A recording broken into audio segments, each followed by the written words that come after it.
Welcome to Unbuttoned Live. This is your first time here. My name is Erin. This is a space where we talk about identity, masculinity, relationships. It's a safe space. I don't come in here to just yap and have you guys therapize me and have a sounding board. I come in here to talk about things that, thank you for that, matter to me. And I always think that if I'm thinking about it, if I'm feeling it, then some other masculine presenting person is feeling it, thinking about it too. And they might not have that safe space to share. And so that's unbuttoned. That's unbuttoned. So thank you all for being here. We got a lot to unpack tonight. And I gotta be honest, this conversation, like I said, is very personal to me. I've been thinking a lot about my energy, where it's going to. I've been thinking a lot about who it's going to, how it's being spread. I'm building a brand. I have my 9 to 5, which I call my fake job. I have clients on the side in my other business, and I have Unbuttoned, and along with a lot of other things. And I feel like right now, and I'm also healing. You guys have heard a lot about my healing journey, and we're going to talk about it even more tonight. But as I heal, I wonder how much of the energy that I could be expending dating that I could put into continuing to heal myself, continuing to build, et cetera, et cetera. So that's why I've been thinking about being abstinent, being celibate. But of course, as a masculine presenting person, we are oversexualized. We're seen as we always want it all the time. And how could you even consider this? I don't know. It's just something I'm exploring. So we're going to see. And I've been talking to a lot of people lately who have been on this journey, and they have a lot to say. So I need tips, tricks. I need to hear the benefits. I need to hear all about it. So again, welcome to Unbuttoned. Again, my name is Erin, or E. I go by either one. So thank you all for being here. What's up, Makba? Thank you for coming in. Thank you all for coming in. All right, so before I get into all of that, I got to talk about Dallas. Makba, you came in a perfect time.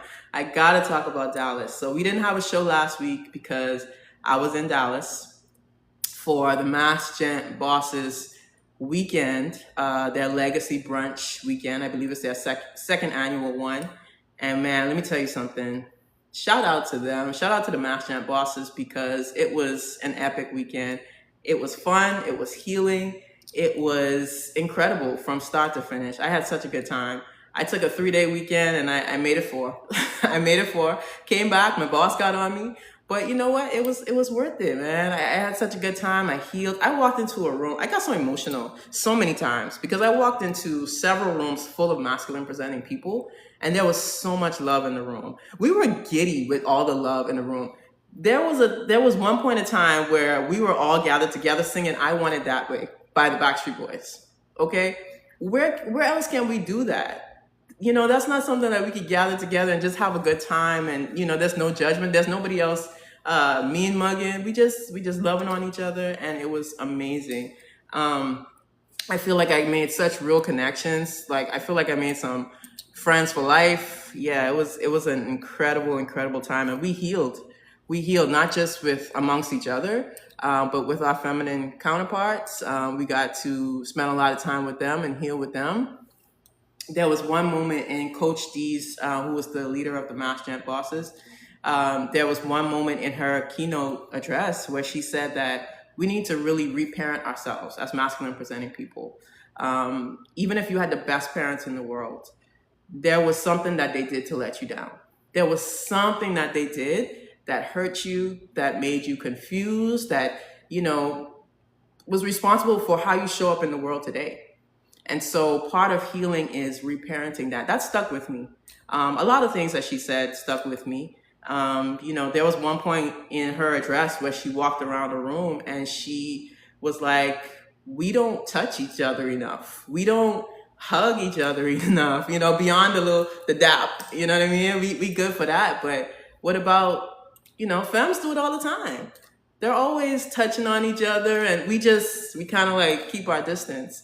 And that was a powerful moment as well. She went around the room and she gave hugs, you know, to a few people, and that was just really beautiful moment. So I just want to thank all of the Mass Gent bosses for having me. The panel was incredible. I can't wait to share it with you guys. I have not edited it yet. Give me some time, but it was really beautiful. Thank you all for coming in. If you're coming in, please share the live. Please like it. We about to get really started. I just had to say that and just had to give a shout out to all the people that I met, including Mark Badu was in here and Ebony Rose. Thank you again for being in here. So I think that's part of the reason why I'm in this reflective space. I left that weekend feeling like I felt inspired, I felt motivated, I felt like, let's get down to business. Let's get down to business. So for the past 6 months, I have been abstinent. I had a breakup 6 months ago, and just in my healing journey, I've been, obviously not having sex. But I thought about everything that I've been able to accomplish in the past 6 months. I built the show. I have taken on more clients in my business. I have done so many different things that I wouldn't have done in a relationship, to be honest with you. I'm someone who gets completely consumed in a relationship. I sometimes lose myself. Why don't mass hug? What's wrong with showing love and care? We do a little hug, but we don't do it enough. Sometimes we feel a little uncomfortable. Like we don't want, some of us might say that's too gay, which is crazy, right? But we're healing that. We're healing that. Give us some time. But yeah, I thought about everything that I've been able to accomplish in 6 months with unintentional, not really thinking about it, abstinence. Just me trying to like pick myself up and put myself back together. What if I actually channel that into like intentional celibacy for a year to start? I don't know. We'll see. We'll see what happens. I'm still thinking about it. Don't hold me to anything. But we'll see.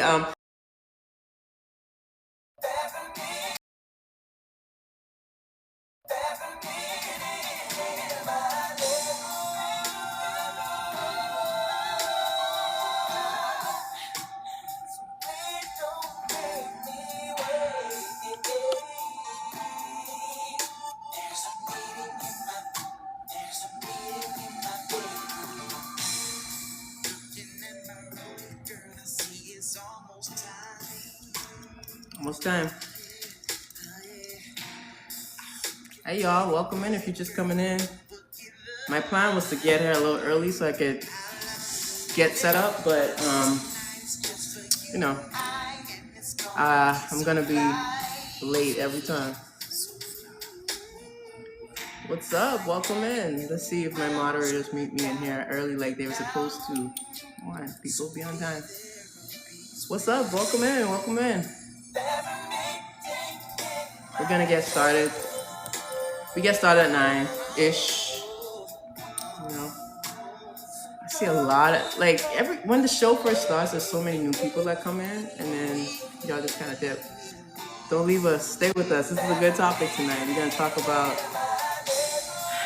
meeting in my bedroom and what that's gonna be like coming up.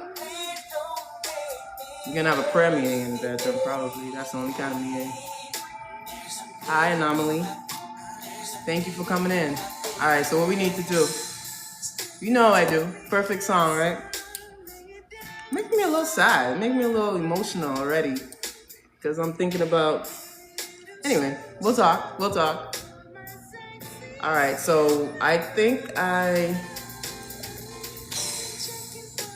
gave you all of the permissions that I needed to give you, right? How do we test that? Hey, Sabumi Kya. Welcome. Kissed by a sir. I love that.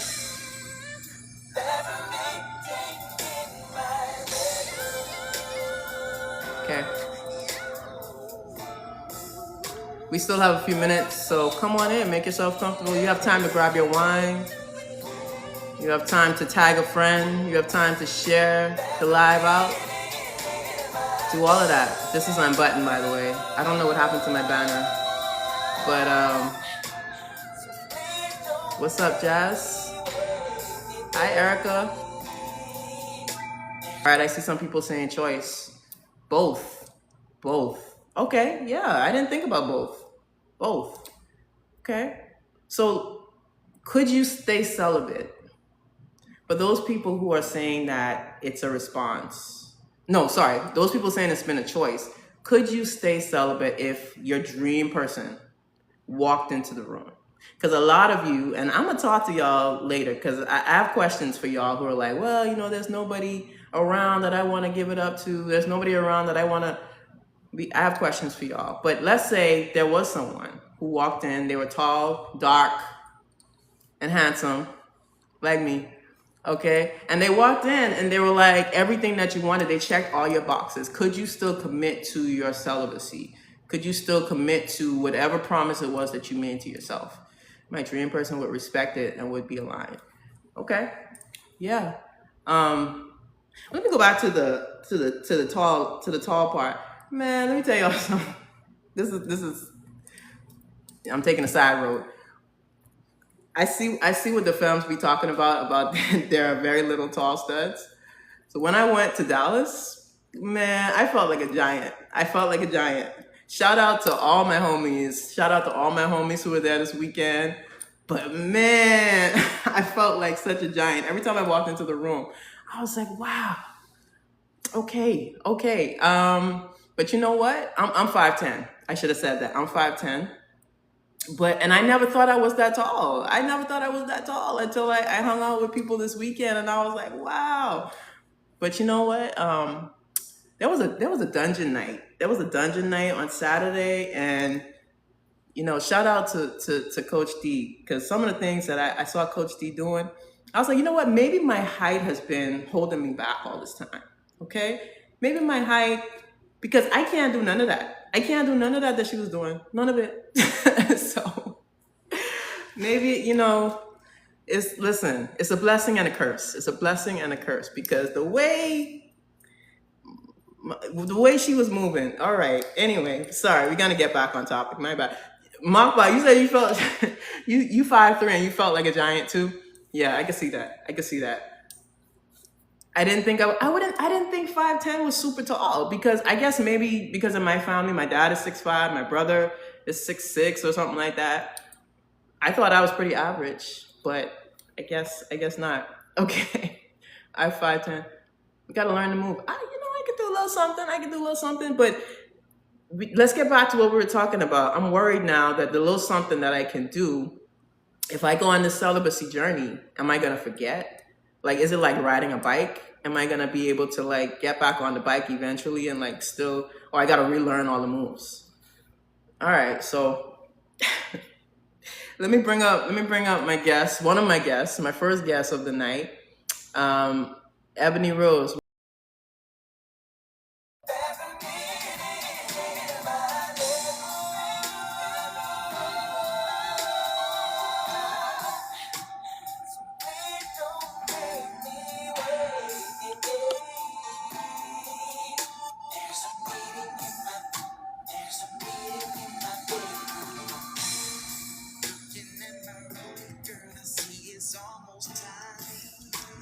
Almost time. Hey y'all, welcome in if you're just coming in.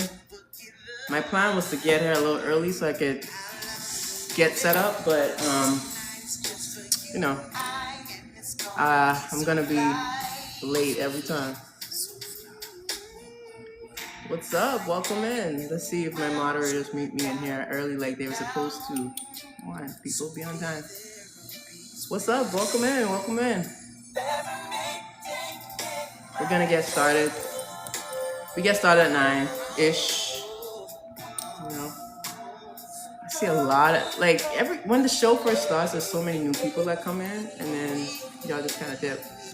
Don't leave us. Stay with us. This is a good topic tonight. We're gonna talk about meeting in my bedroom and what that's gonna be like coming up. We're gonna have a prayer meeting in the bedroom, probably. That's the only kind of meeting. Hi, Anomaly. Thank you for coming in. All right, so what we need to do, I do. Perfect song, right? Make me a little sad. It makes me a little emotional already. Because I'm thinking about... Anyway, we'll talk. We'll talk. All right, so I think I gave you all of the permissions that I needed to give you, right? How do we test that? Hey, Sabumi Kya. Welcome, welcome, welcome.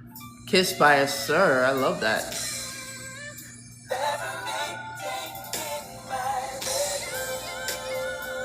Okay.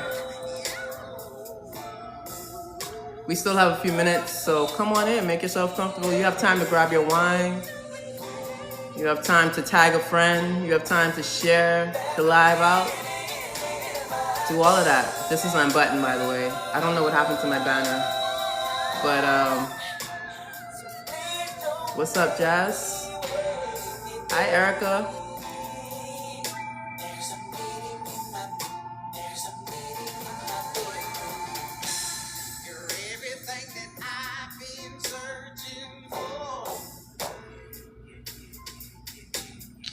Anomaly, do I need to bring you up to test it out?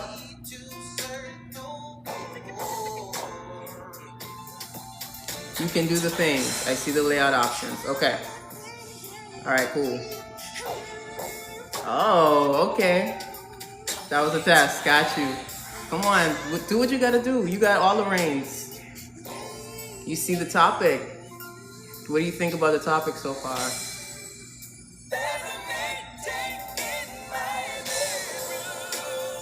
I'm already getting... Am I nervous? I'm not nervous. I'm never nervous right before I get in here and then when I'm in here. It's like all day leading up to the show, I'm like, oh my gosh, like, am I prepared? Do I know what I want to talk about? Are the words going to come out right? But once I get in here, I just feel so safe. It says, Erica is a longtime watcher and rising star in my life. I appreciate you so much.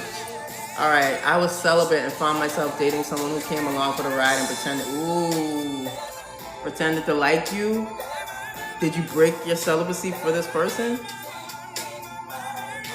You can't, okay, probably have to be up. Okay, we'll see what happens. She was with me for 1.5 years. That's a rough one. But I was, she was resentful of the celibacy. I might need more details. What's up, Ebony Rose? Welcome in. Thank you for coming in. We're gonna bring you up soon. We're gonna get started in like a few more minutes. Just making sure everybody gets in here. Love Without Limits. I think that was it. That went by so fast. So now I'm getting the experience of other people's lives where it's like the comments just roll past so quick and I'm trying to keep up. That's why I have the best moderators in the entire world. Let me turn this down. Share the live, guys. Share it if you're coming in. Share the live. Tag a friend. Repost it. Do all the things. 3 years. Listen, I've been here in 3 years, 4 years, 6 years, 7, 8, 9, 10 years. I heard somebody say 10 years, and I said, what? What? Calendar years? Wow. I have so many questions.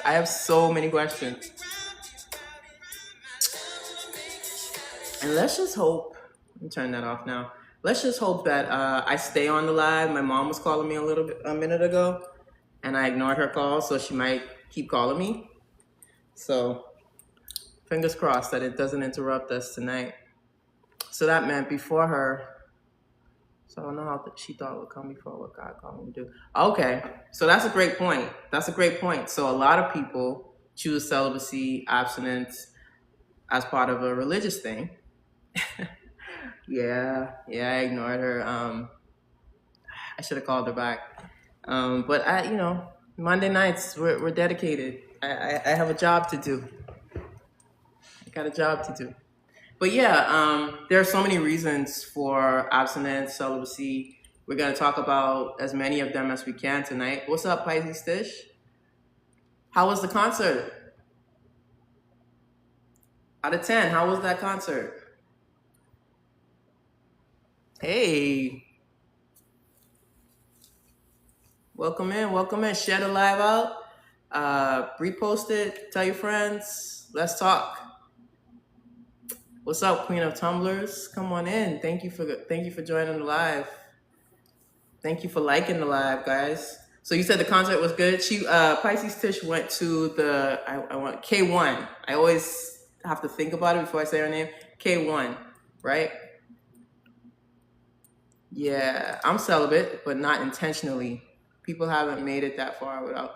We're gonna talk about that too. We're gonna talk about like if you're celibate, like how much of it is because of some spiritual reason or healing choice, or is it just because you don't have anybody close to you that you want to explore, share your body with? Um, yeah, so we're gonna talk about that. She sabotaged the whole relationship. Dang, I'm so sorry. How long ago was this? Do you mean I just don't want to be bothered? We're gonna talk about that too. We have so much to talk about tonight. Like I probably should get started, but yeah, we got a lot. Scorpio path. What's up? What's up? Shout out to the Scorpios. Somehow y'all always find me. Anyway, that's a topic for another day. But yeah, welcome to Unbuttoned Live. This is your first time here. My name is Erin. This is a space where we talk about identity, masculinity, relationships. It's a safe space. I don't come in here to just yap and have you guys therapize me and have a sounding board. I come in here to talk about things that, thank you for that, matter to me. And I always think that if I'm thinking about it, if I'm feeling it, then some other masculine presenting person is feeling it, thinking about it too. And they might not have that safe space to share. And so that's Unbuttoned. That's Unbuttoned. So thank you all for being here. So we got a lot to unpack tonight. And I gotta be honest, this conversation, like I said, is very personal to me. I've been thinking a lot about my energy, where it's going to. I've been thinking a lot about who it's going to, how it's being spread. I am someone who right now I feel kind of all over the place sometimes. I'm building a brand. I have my 9 to 5, which I call my fake job. I have clients on the side in my other business, and I have Unbuttoned, and along with a lot of other things. And I feel like right now, and I'm also healing. You guys have heard a lot about my healing journey, and we're gonna talk about it even more tonight. But as I heal, I wonder how much of the energy that I could be expending dating that I could put into continuing to heal myself, continuing to build, et cetera, et cetera. So that's why I've been thinking about being abstinent, being celibate. But of course, as a masculine presenting person, we are oversexualized. We're seen as we always want it all the time. And how could you even consider this? I don't know. It's just something I'm exploring. So we're going to see. And I've been talking to a lot of people lately who have been on this journey, and they have a lot to say. So I need tips, tricks. I need to hear the benefits. I need to hear all about it. So again, welcome to Unbuttoned. Again, my name is Erin, or E.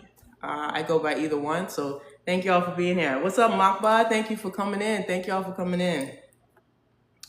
All right, so before I get into all of that, I got to talk about Dallas. Makba, you came in a perfect time. I got to talk about Dallas. So we didn't have a show last week because I was in Dallas for the Mass Gent Bosses weekend, their legacy brunch weekend. I believe it's their second annual one. And man, let me tell you something. Shout out to them. Shout out to the Mass Gent Bosses, because it was an epic weekend. It was fun. It was healing. It was incredible from start to finish. I had such a good time. I took a 3-day weekend and I made it 4. I made it 4. Came back. My boss got on me. But you know what? It was worth it, man. I had such a good time. I healed. I walked into a room. I got so emotional so many times because I walked into several rooms full of masculine presenting people, and there was so much love in the room. We were giddy with all the love in the room. There was one point in time where we were all gathered together singing "I Want It That Way" by the Backstreet Boys. Okay, where else can we do that? That's not something that we could gather together and just have a good time. And there's no judgment. There's nobody else mean mugging. We just loving on each other, and it was amazing. Um, I feel like I made such real connections. Like I feel like I made some friends for life. Yeah, it was an incredible time, and we healed. We healed not just with amongst each other, but with our feminine counterparts. We got to spend a lot of time with them and heal with them. There was one moment in Coach D's, who was the leader of the Masculinity bosses. There was one moment in her keynote address where she said that we need to really reparent ourselves as masculine presenting people. Even if you had the best parents in the world, there was something that they did to let you down. There was something that they did that hurt you, that made you confused, that, was responsible for how you show up in the world today. And so part of healing is reparenting that. That stuck with me. A lot of things that she said stuck with me. There was one point in her address where she walked around the room and she was like, we don't touch each other enough. We don't hug each other enough, beyond the dap, you know what I mean? We good for that. But what about, femmes do it all the time. They're always touching on each other, and we kind of like keep our distance. And that was a powerful moment as well. She went around the room and she gave hugs, to a few people, and that was just really beautiful moment. So I just want to thank all of the Masculinity bosses for having me. The panel was incredible. I can't wait to share it with you guys. I have not edited it yet. Give me some time. But it was really beautiful. Thank you all for coming in. If you're coming in, please share the live. Please like it. We're about to get really started. I just had to say that and just had to give a shout out to all the people that I met, including Mark Badu was in here, and Ebony Rose. Thank you again for being in here. So I think that's part of the reason why I'm in this reflective space. I left that weekend feeling like I felt inspired. I felt motivated. I felt like, let's get down to business. Let's get down to business. So for the past 6 months, I have been abstinent. I had a breakup 6 months ago, and just in my healing journey, I've been, obviously not having sex, but I thought about everything that I've been able to accomplish in the past 6 months. I built the show. I have taken on more clients in my business. I have done so many different things that I wouldn't have done in a relationship, to be honest with you. I'm someone who gets completely consumed in a relationship. I sometimes lose myself. Why don't mass hug? What's wrong with showing love and care? We do a little hug, but we don't do it enough. Sometimes we feel a little uncomfortable. Like we don't want, some of us might say that's too gay, which is crazy, right? But we're healing that. We're healing that. Give us some time.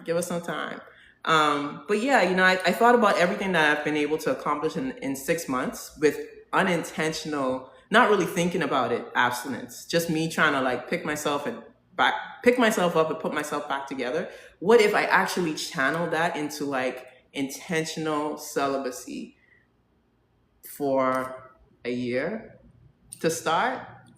I don't know. We'll see. We'll see what happens. I'm still thinking about it. Don't hold me to anything. But we'll see. So what I'm gonna do right now, well, before I do that, let me say this. I want to understand something, and this is where I'm going to talk to the chat right now. How long have you gone without being intimate with someone? All right, so I'm going to ask for your participation here. So I want you all to drop an hourglass in the chat if it's been 6 months or less. So I'm in the hourglass crew. So it's been 6 months or less for me. So go ahead, drop an hourglass in the chat if you've been refraining from sex or celibate, whatever you want to call it, for 6 months or less. Don't tell me it's just me. And I'm I'm gonna need a spider web. Wow, really?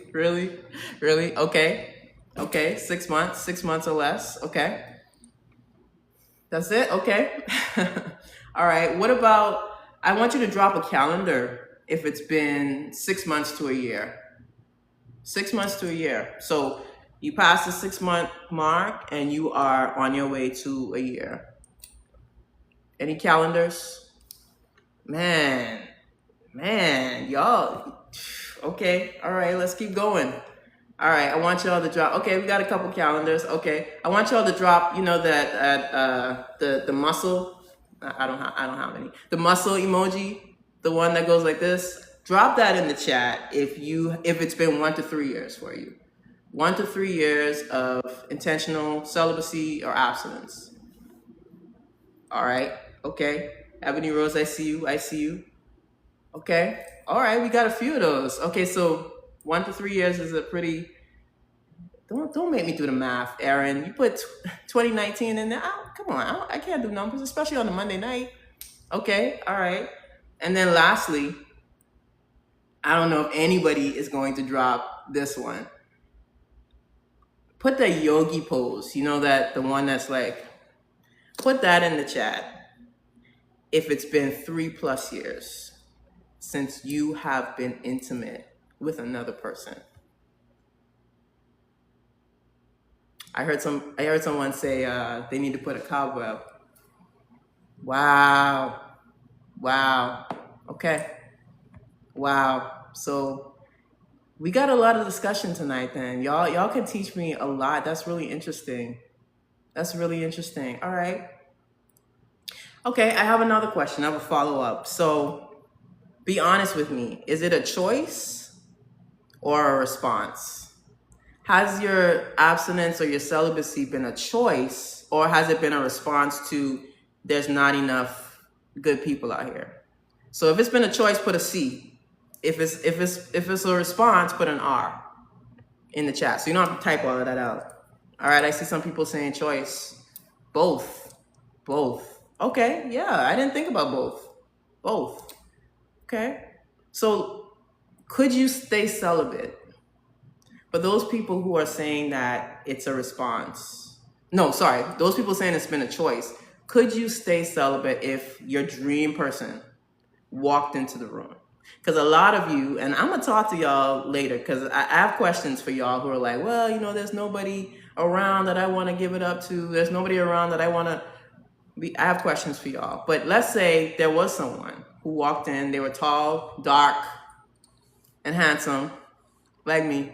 Okay. And they walked in and they were like, everything that you wanted, they checked all your boxes. Could you still commit to your celibacy? Could you still commit to whatever promise it was that you made to yourself? My dream person would respect it and would be aligned. Okay. Yeah. Let me go back to the tall part. Man, let me tell y'all something. This is I'm taking a side road. I see what the films be talking about there are very little tall studs. So when I went to Dallas, man, I felt like a giant. Shout out to all my homies who were there this weekend. But man, I felt like such a giant. Every time I walked into the room, I was like, wow. Okay. But you know what? I'm 5'10". I should have said that. I'm 5'10". And I never thought I was that tall. Until I hung out with people this weekend, and I was like, wow. But you know what? There was a dungeon night. There was a dungeon night on Saturday, and you know, shout out to Coach D, because some of the things that I saw Coach D doing, I was like, you know what? Maybe my height has been holding me back all this time. Okay, maybe my height, because I can't do none of that. I can't do none of that she was doing. None of it. So maybe, you know, it's a blessing and a curse. It's a blessing and a curse, because the way she was moving. All right. Anyway, sorry, we're gonna get back on topic. My bad. Makba, you said you felt you 5'3" and you felt like a giant too. Yeah, I can see that. I didn't think 5'10" was super tall, because I guess maybe because of my family, my dad is 6'5", my brother is 6'6" or something like that. I thought I was pretty average, but I guess not. Okay, I'm 5'10". We gotta learn to move. I can do a little something. But let's get back to what we were talking about. I'm worried now that the little something that I can do, if I go on this celibacy journey, am I gonna forget? Like, is it like riding a bike? Am I gonna be able to like get back on the bike eventually and like still, or I gotta relearn all the moves? All right, so let me bring up my guest, one of my guests, my first guest of the night. Um, Ebony Rose, where you at? Let's see. I gotta talk to you because I had no idea that you were celibate.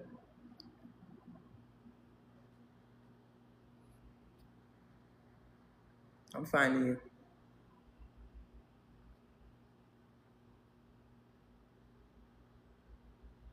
Anomaly, can you? Okay, I think I sent it. There we go.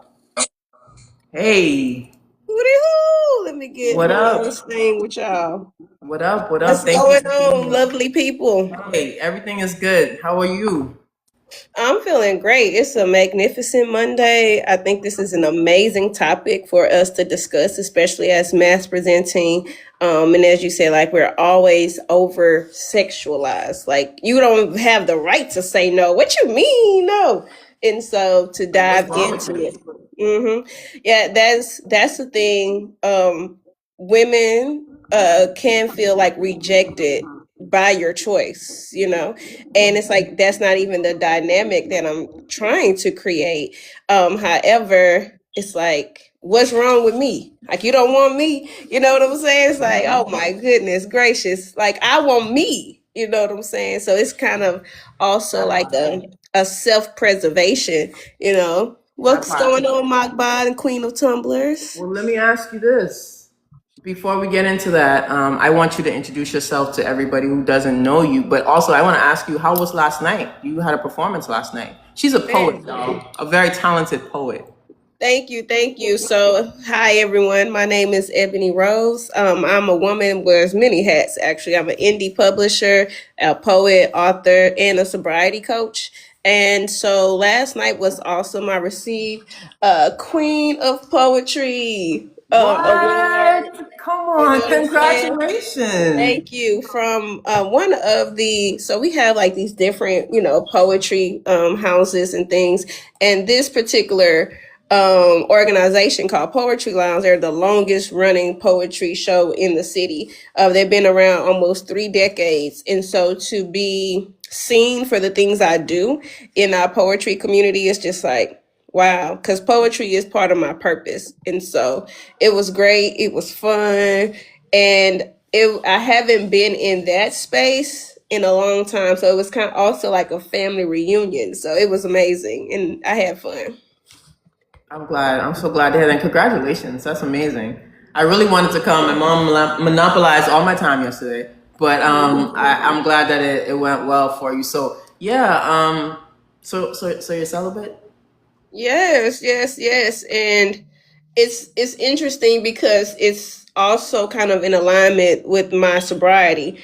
Okay. And so when it's I would have to use in a sense the same type of analogies, right? So like example, I don't really like Mexican food, but when I was drinking, I would go to Mexican restaurants because I like margaritas, Oh, right? So now when I remove the margaritas from the equation, I don't even want to go to the restaurant anymore.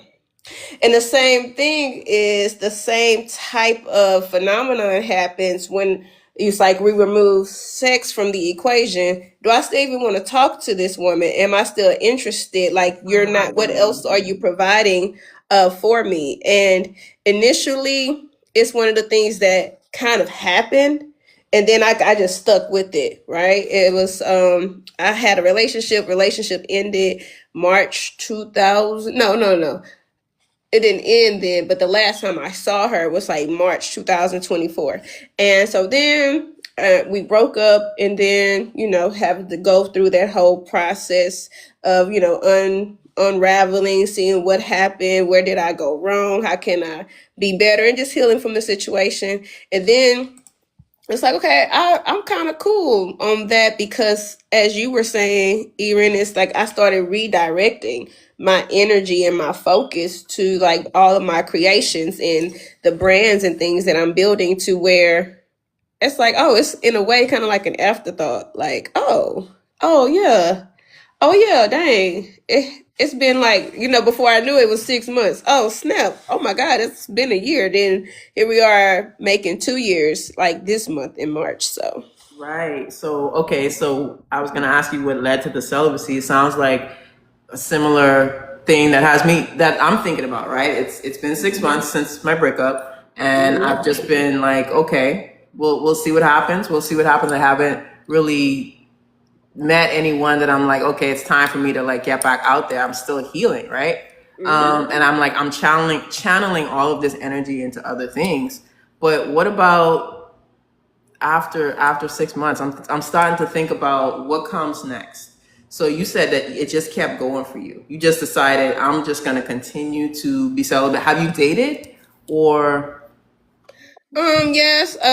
After that, I got into a relationship that was maybe about a year and a half. After that, and I mean, it was cool. Like, it didn't have. I would have to say, like, that type of temptation wasn't there for me.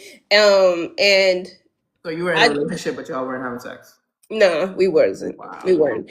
And but we connected on so many different levels. So, like, even now, if I have to ask myself, like, what will that add to me? And most people, in my opinion, well, a lot of people, I would say, not most, but a lot of people don't understand how powerful sex is, and the doors and the portals that you can open. Like, you can really do some magical with being intimate, and it's not something that I think should be approached like so frivolous. Like, now my words don't want to come out. Yeah, Shouldn't just be approached willy nilly. You yeah, know what I'm absolutely. saying?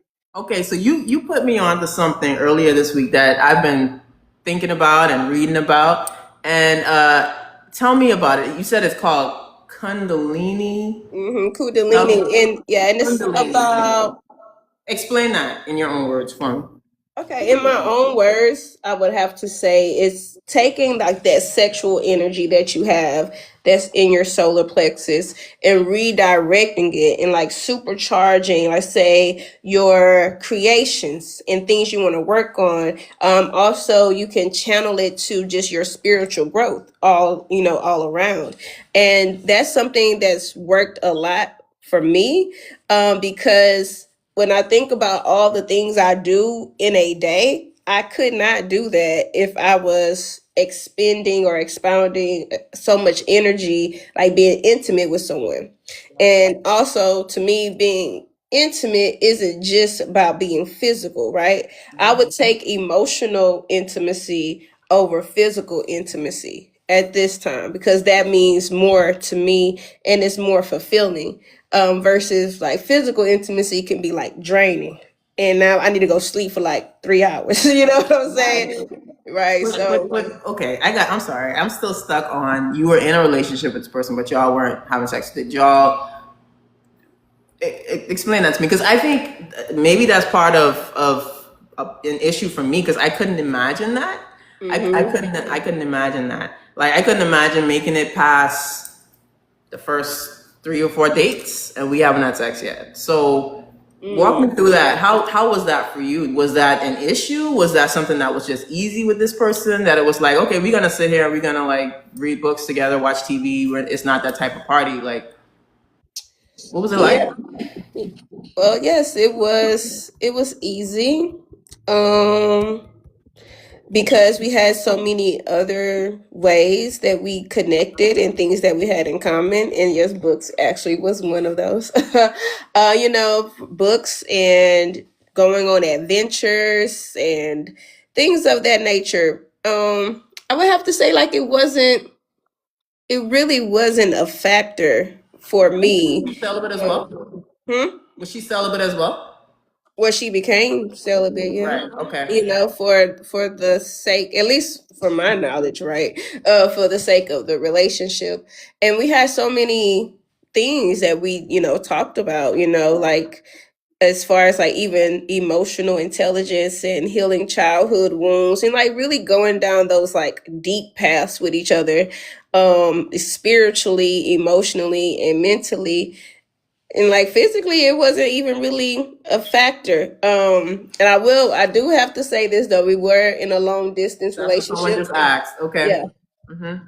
You're in a long distance relationship. Okay, no, we had a lot of great questions. Someone asked if you're in a long distance relationship. Okay, and then Mhm. someone asked, what about touch? How do you manage that? Is it easier now than it was in the beginning? Do you feel Mm. starved for touch?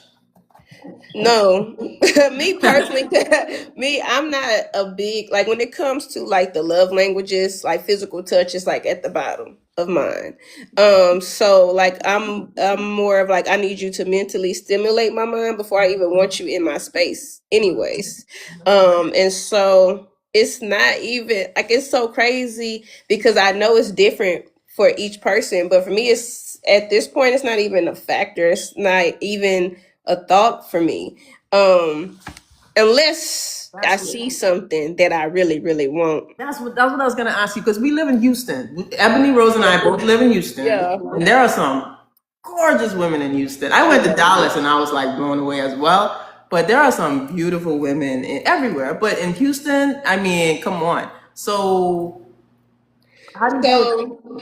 So it's like I have to ask myself too, like, like, cause it's check in with myself. Like, what is it that I truly want? Right? Because what I can't remember the group, but they say don't never trust a big butt and a smile. Okay, that done got me in so much trouble Who in was the that? Drop it past. in the chat. Who was that? That was oh my God. Come on. That's Is like that BBV, Belbo, DeVoe, something like yes. that? Yeah, Yes. and that's so true. Okay, like for me, big butt and smile, chocolate with dimples. Oh Lord. Take Okay, you right out. I you love say Dimple too. Oh my right, God. and so, but so I guess you can say I kind of put buffers in place. And so if I know something will be too tempting, like I try not to play with fire, okay? I Okay. try not to play with fire because it's like, why put myself in that position? And then I have to think about also who sent you. Like, if someone comes to me who is exactly everything, like, who sent you? Like, what is your purpose here? Right? And if they don't respect my celibacy and they're trying to cross that boundary, I feel like they have ill intentions, right? Like, they're not, like, you're not good for me, right? Because that physical intimacy is for a moment, and it's like, what about everything else that's going to come along with that person? Like, we talk about STDs in the form of like physical, but STDs as spiritual sexually transmitted diseases, right? Like, what all is attached to this woman that I don't know about because I'm blinded by the temptation that I see.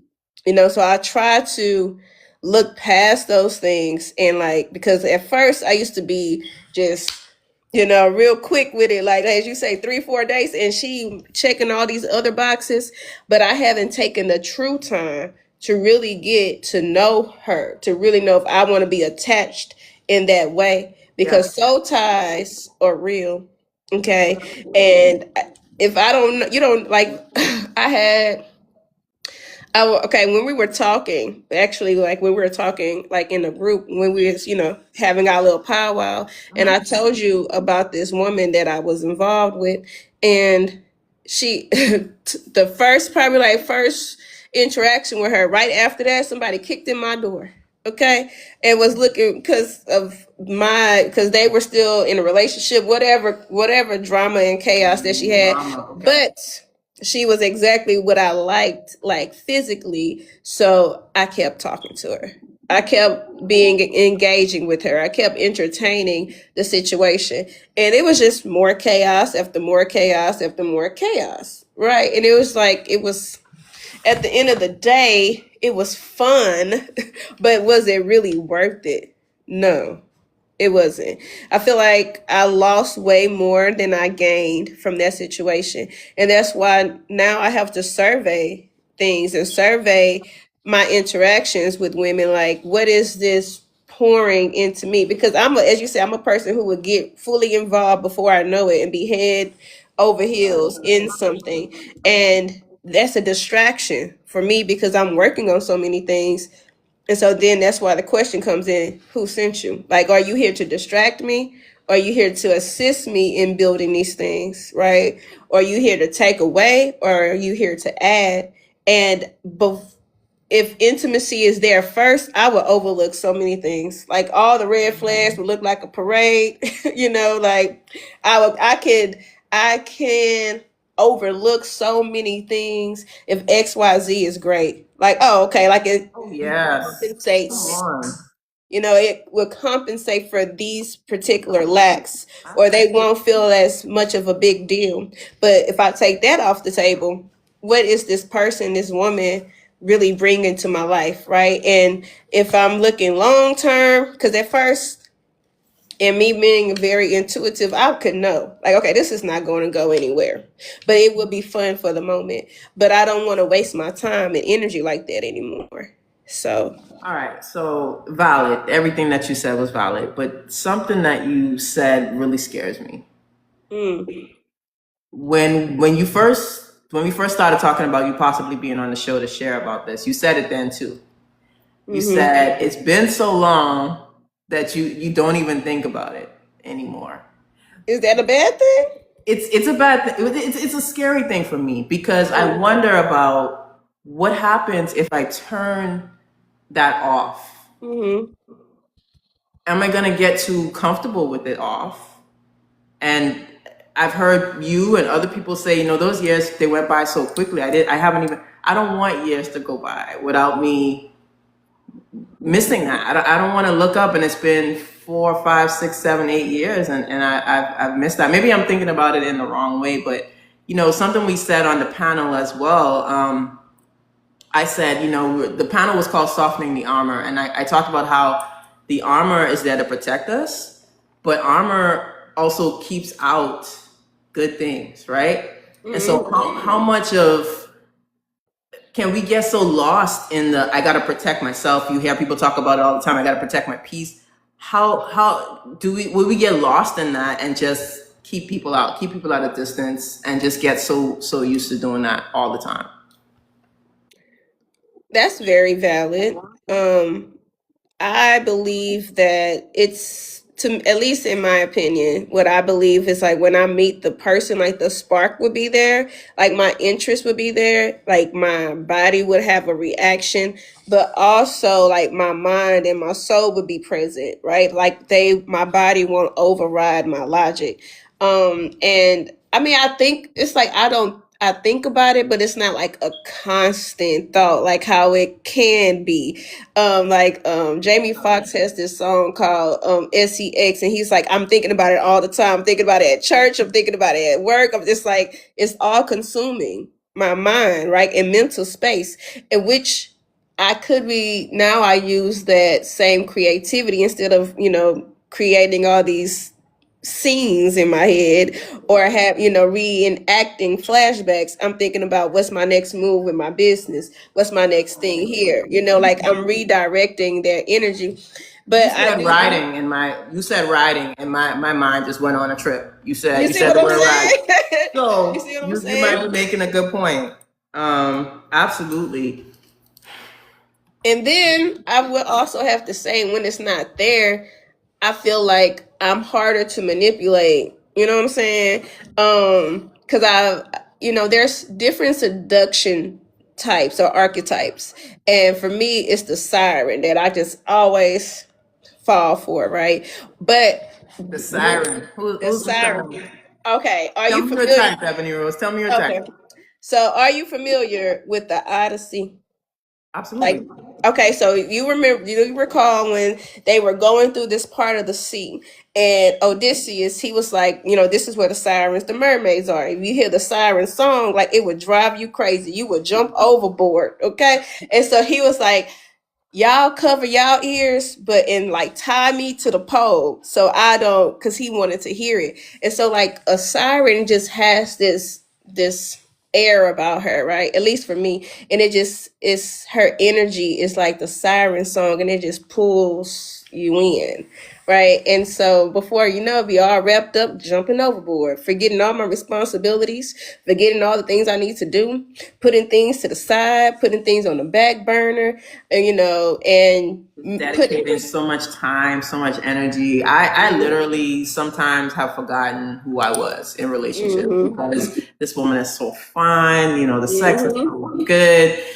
she might treat me like shit, but I mean, we fucking, and it's great. And it's great. And Right? It's like, I've forgotten everything else. Wow, I just got real with y'all. And I'm not even drinking tonight, guys. I don't even have my drink with me. My cup is somewhere over there. I got to grab that. And I'm talking to a sober person. But that I'm not. I can't do too much at a time. I respect that so much. I got to bring up my other guest because I think my other guest is also sober as well. And I'm so fascinated by that. And I think that's just, you guys have so much discipline, and I respect y'all for it. But I want to ask you another thing. Is this who you are now? yeah. I would have to say yes. One of the things that I will say is that I want to be married, right? And so I am wanting, like, waiting to meet my wife. And it's like, I don't want to waste time, like playing around and wasting time, wasting energy. I feel like it's more, as you said, a promise to myself. Right now, will I stay celibate until I get married? I don't know, but I just know, like, right now, like, I'm just so focused on the things that I'm working on, and it does require so much of my time, my mental space, and my energy that I don't even have the space to have someone in my life right now. And it's like, just let me, get these things situated, and then maybe, but right now I'm not really that interested. And for the woman that comes into my life, like, she would have so many amazing qualities other than that, like, it captures me, because, like, that the sex isn't a factor, right? So 100%. Y'all bear with us, and my moderators are fixing the thing. But so I want to talk to. Thank you so much, Ebony Rose, for that, sharing your perspective. And I want you to stay up here so you can answer some questions too later on. But I want to talk to my other guests. Thank you so much for coming in and for being here. Listen, when I decided to when I was thinking about this topic, I was all over the internet looking for other masculine presenting people. Thank goodness I found Ebony Rose as well. But I was looking for other masculine presenting people who were celibate, who were going through an abstinent journey. Couldn't find anybody. I could not. It was like I could not. I couldn't find anyone. I came across your page, and I was like, okay. I was very interested. And correct me if I'm wrong. Right? You're queer. You're Muslim. Yes. You're sober, and you're celibate and masculine. Yes. All of the above. You just went for all of it. You just All went of for it, all of right? it. Had to go all in. All right. Well, thank you, and welcome to the show. Welcome to Unbuttoned. Introduce yourself for my chat, please. Yeah, absolutely. My name is Zainab. You can call me Zay. Ebony Rose, I completely agree with all the things you're saying. I absolutely resonate with a lot of it, especially like the sobriety journey. I'm out here in Canada, hella cold right hey. now. Yeah. No, I appreciate you reaching out to me. I'm glad that I'm here, and yeah, I'm looking forward to answering some of your questions to the best of my ability. Yeah, for sure. What are your pronouns, Say? She, her. You heard? Okay, cool. I always like to ask that. I still mess it up, but I want to make sure we good here. But so let me start with this. Like, how do you navigate being queer and Muslim? Is that like That's a hard? very good Or? question. I'm sure. I'm sure. I wasn't prepared for that one, but let's go. Damn, it was a journey. It was hard. I'm not gonna lie. I think I've been like fully out for about 3 years now. It was quite difficult. Growing up, I always knew that I liked girls, but I come from a Muslim, Fijian, like South Asian household. You know, it's not normalized whatsoever. So, I grew up thinking I had to marry a man at some point, but I'm liking all these girls, and it was difficult. I'm not gonna lie, it was super difficult.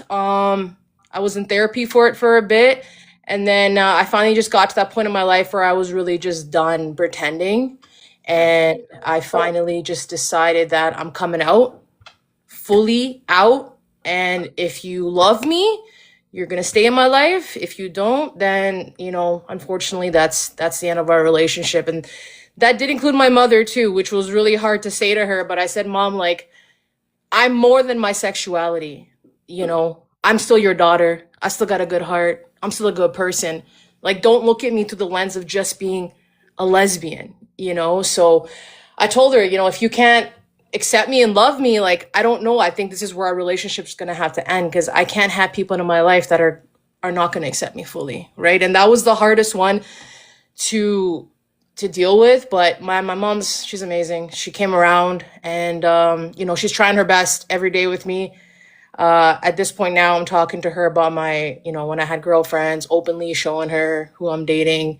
You know, it's been a long journey. It's still quite difficult, but I feel like I'm paving the way.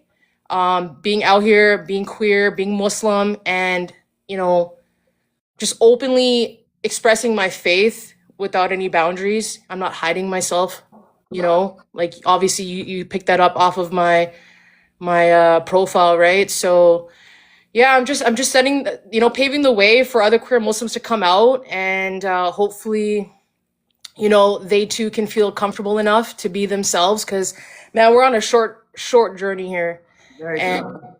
being anything but yourself is a really miserable way to live. I'll tell you that. You know, Zay, let me ask you, how old are you? I'm gonna be 38 next month. Well, first of all, I thought you were much younger than that. You look way younger than that. Okay, I all right. appreciate it. I appreciate it. Yeah, for sure. But I was gonna say like that's just so brave. Like that takes so much courage.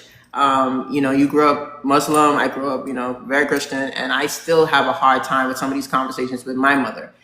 She's here visiting me in Houston right now, and there's still some awkwardness around my sexuality, not just my sexuality, but presenting as masculine.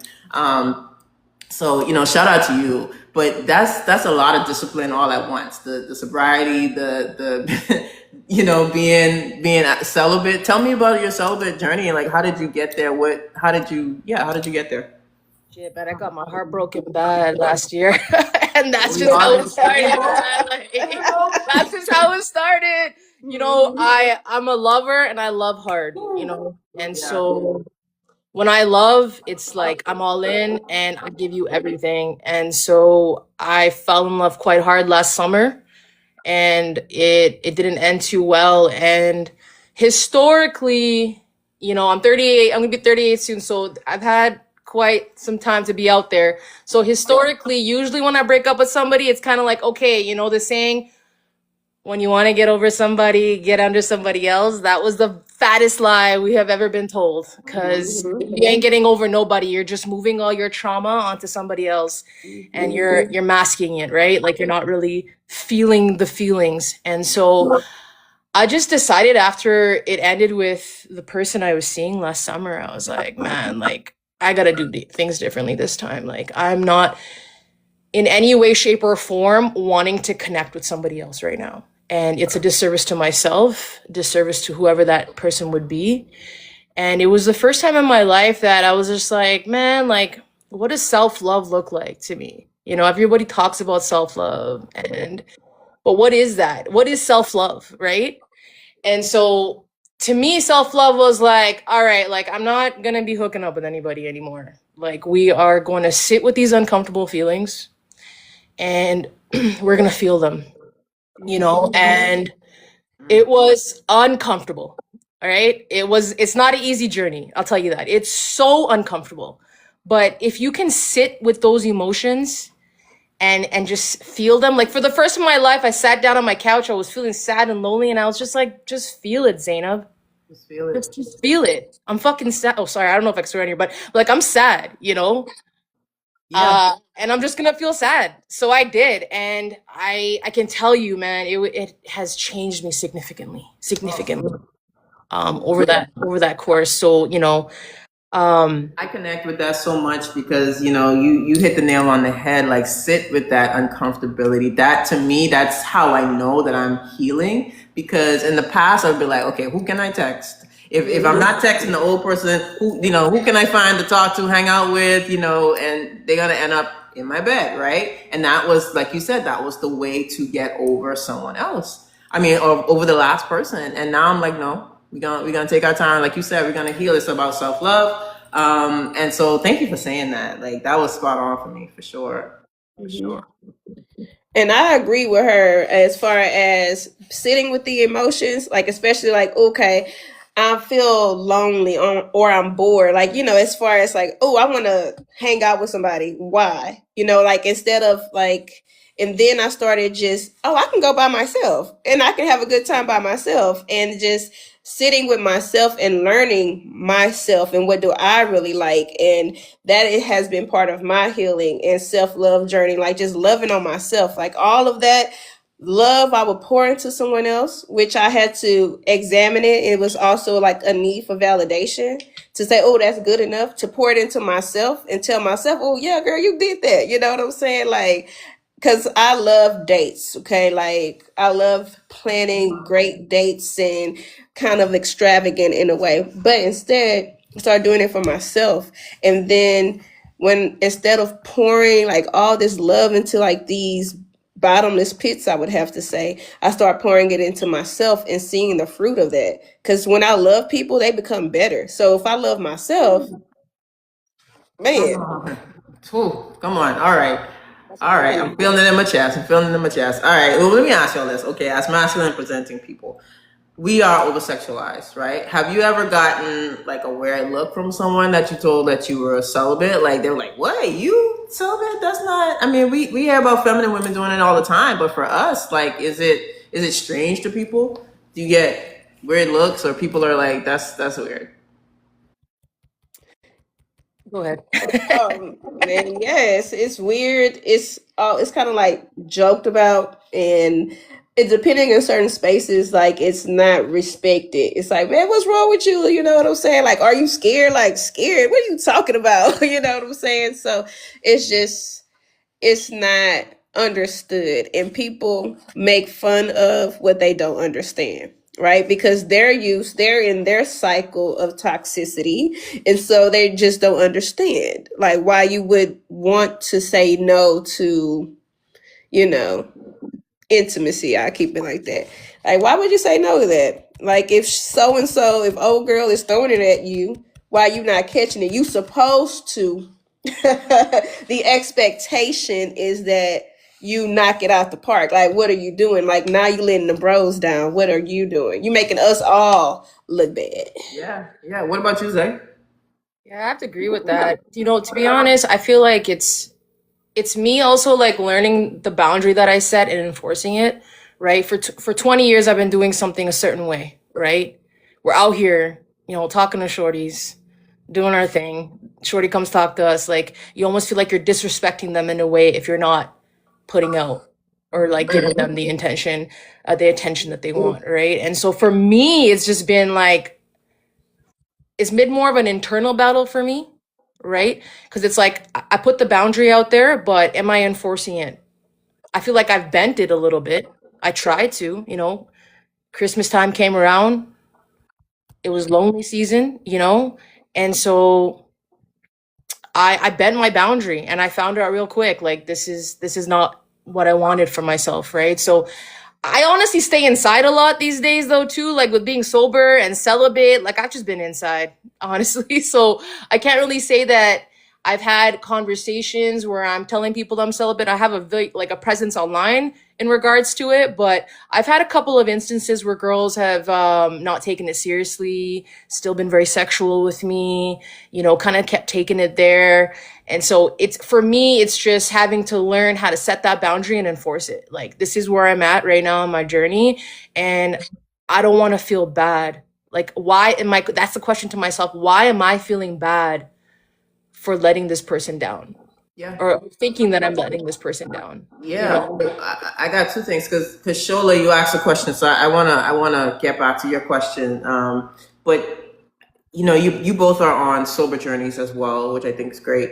For me, who was not, right? Let's say I go on this.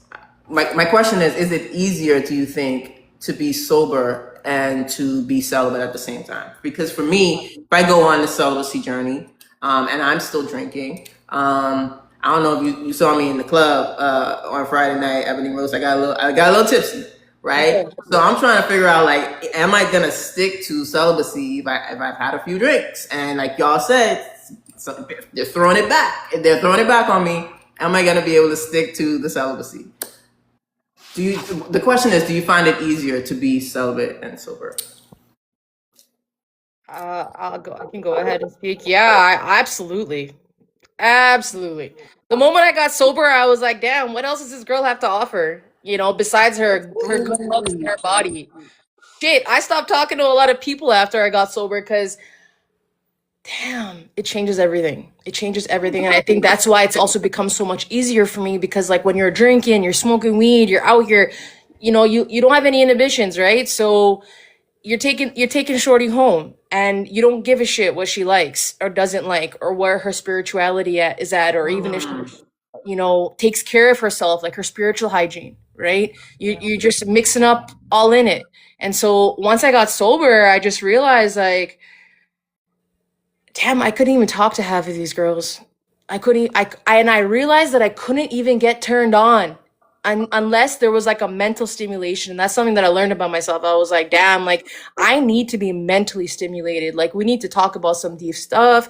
I need to know that you care about me actually. And, maybe that's that soft masking me, but it's like, damn, like I need to know you care about me for me to get turned on. Like I can't just be hooking up because you think I look good. So it absolutely changed everything for me. And I have been on this journey for 7 months. I slipped up in December, and that was that moment when I realized I need more than just a beautiful girl. Okay. And It wasn't fulfilling. It was unfulfilling for you, and I was not, it was my worst moment ever. Ever. I was like, did I forget? Like what just happened? Like this is not me. And I thought about it later on and I was like, no, like it has nothing to do with that other person. It just has to do with me. Like I need to know that she loves me. She cares about me. Like, it's more than just this moment here. Like, does she have my back? Is she gonna ask me how I'm doing? Like, is she gonna be there when I'm struggling? Like these are the things that are important to me. Like knowing somebody cares about me, like especially when I'm down and out, like because these girls will be here when you're riding high. But who's really there when you're down and out? these are And the things that people don't realize we feel as masculine presenting people. Like that we actually care about whether the other person cares about us, whether we can feel that reciprocity, getting our flowers literally or figuratively. Shola asked earlier, she said, and correct me if I'm wrong on this question, you said, are we over sexualized or are we hypersexualizing ourselves? I'm going to speak to that and anybody in the chat who's masculine presenting, I would love for you to answer as well.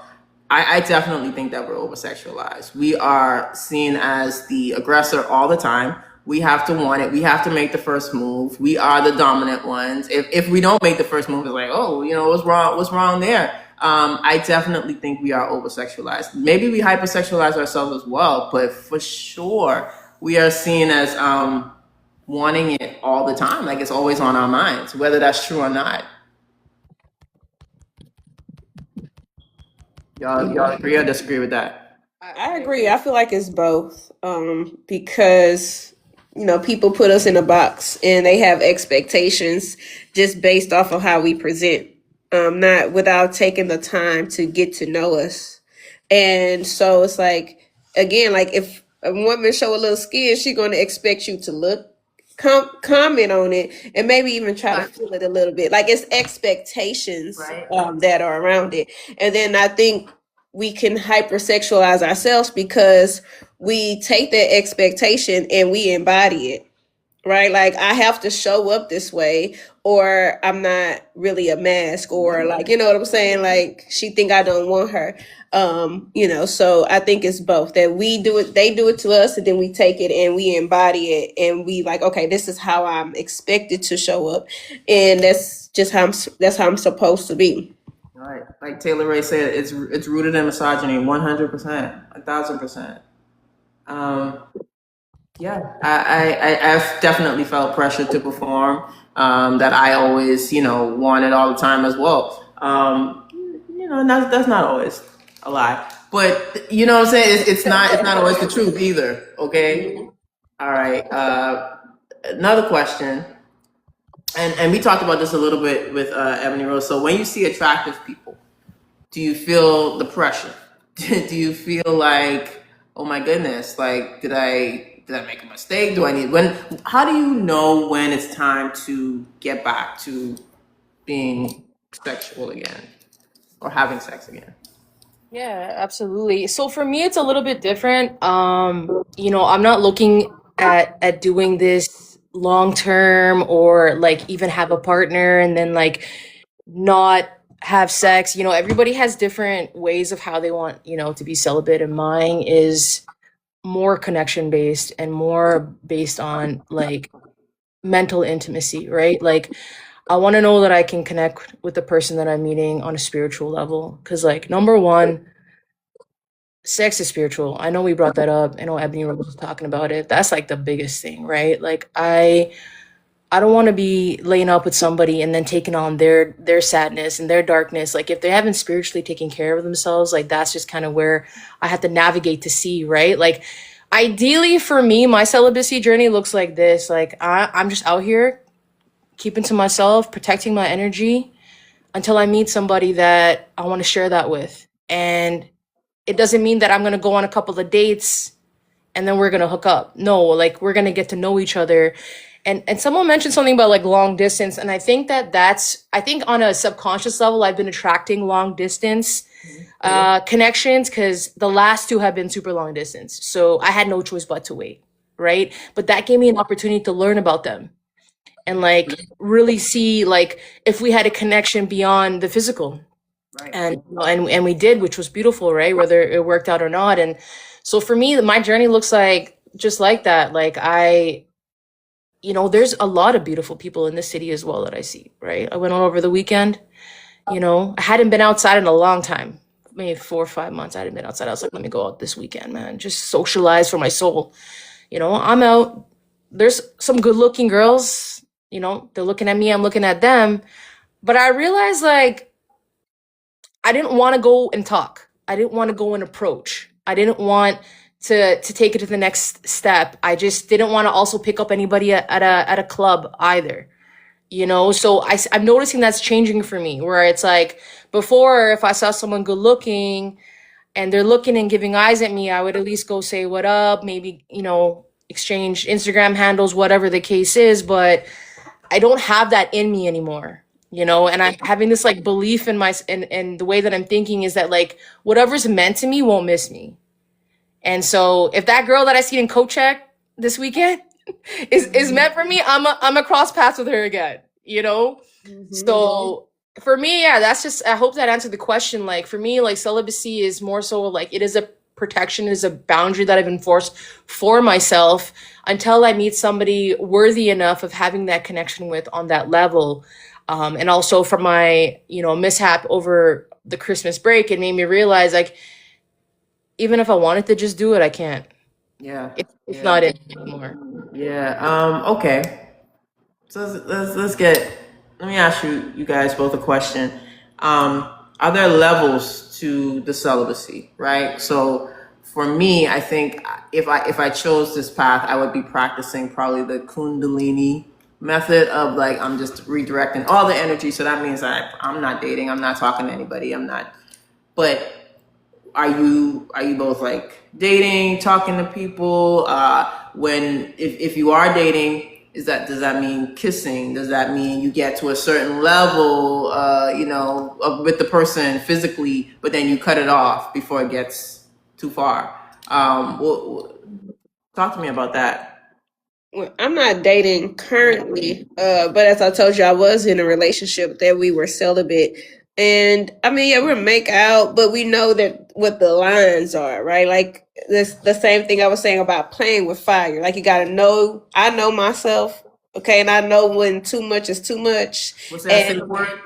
yeah, you gotta know when to dial it back a little bit. Like, all right, okay, and know what I can handle. Like there was, and there are just the same way with my sobriety. There are times where I'm in situations and I surprise myself with I wouldn't even say restraint, but just the way I behave and like I'm proud of myself. Like example, we had actually went out of town, and you know what, it's so many times where I feel like she was like actually testing me, right? Like she wanted me to do something, because it was like we went out of town, we came back to our room, she took a shower, and she got in the bed without any clothes on, right?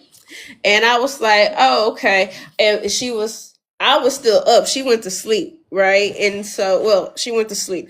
And I was like, that is interesting. Okay. I was like, that's interesting that you would get in the bed with me with no clothes on. But I said, okay, cool. I mean, I just chilled and watched the movie, because it's like, what, I know that's not something that I wanted to do. And then she woke up and was like, let me go put some clothes on. I said, Oh, girl, as you can see, I tried said, it. girl, Tried as you, I said, girl, as you can see, nobody touched you while you was asleep. Like, it. it's like, because I feel like she wanted to cross that line, but she didn't. She wanted me to be the aggressor. You know what I'm saying? Like, so she would create the opportunity for me to, cross the line. And I was just like, Yeah, I was I would like, have I'm so failed that over test. it. I would have failed.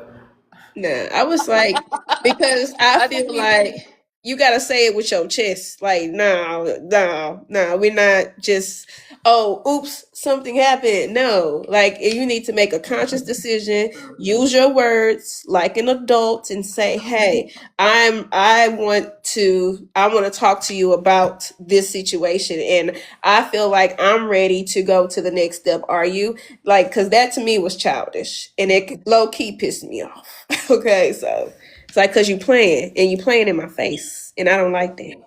Yeah. And are you dating, say? yo, mad respect, Emily Rose, for that. Because, Sure. damn, like, I don't even put myself in those situations. Like, my journey is a bit different than Ebony Rose, because, like, my love language is physical touch. So, no, I'm not dating. Not right now, at least, I mean, I've been talking to somebody long distance, so of course it takes out that physical touch factor.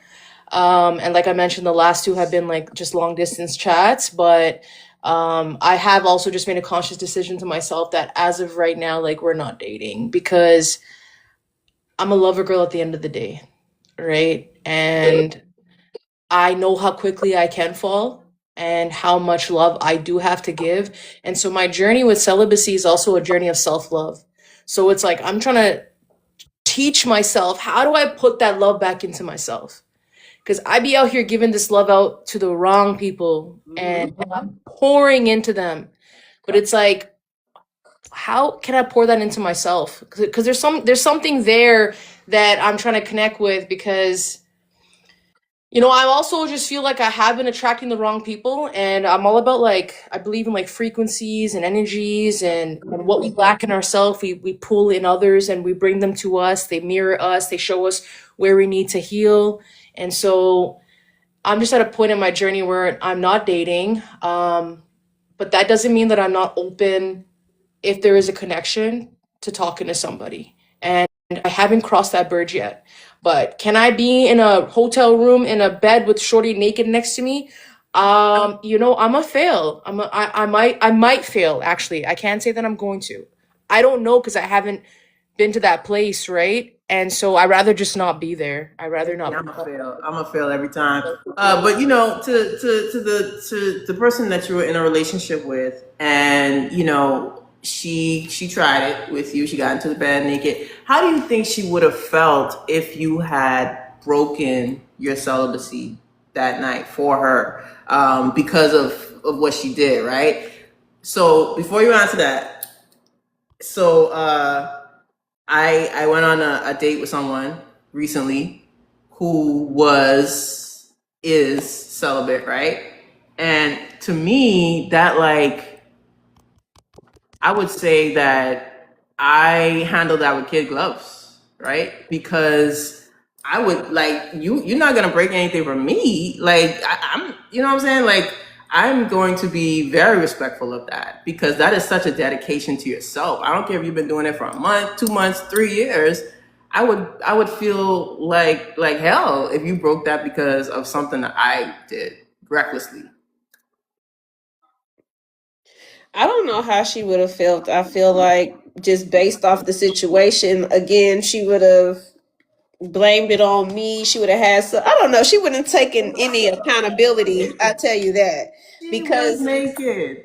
it's like so many because it's like when I think about it, there all the times, actually all the times that I've seen her, like it was she created some type of situation like that, but she didn't say anything like overtly say anything, but she would do little things, well, not little things, she would do things like that to see what my reaction was going to be, right?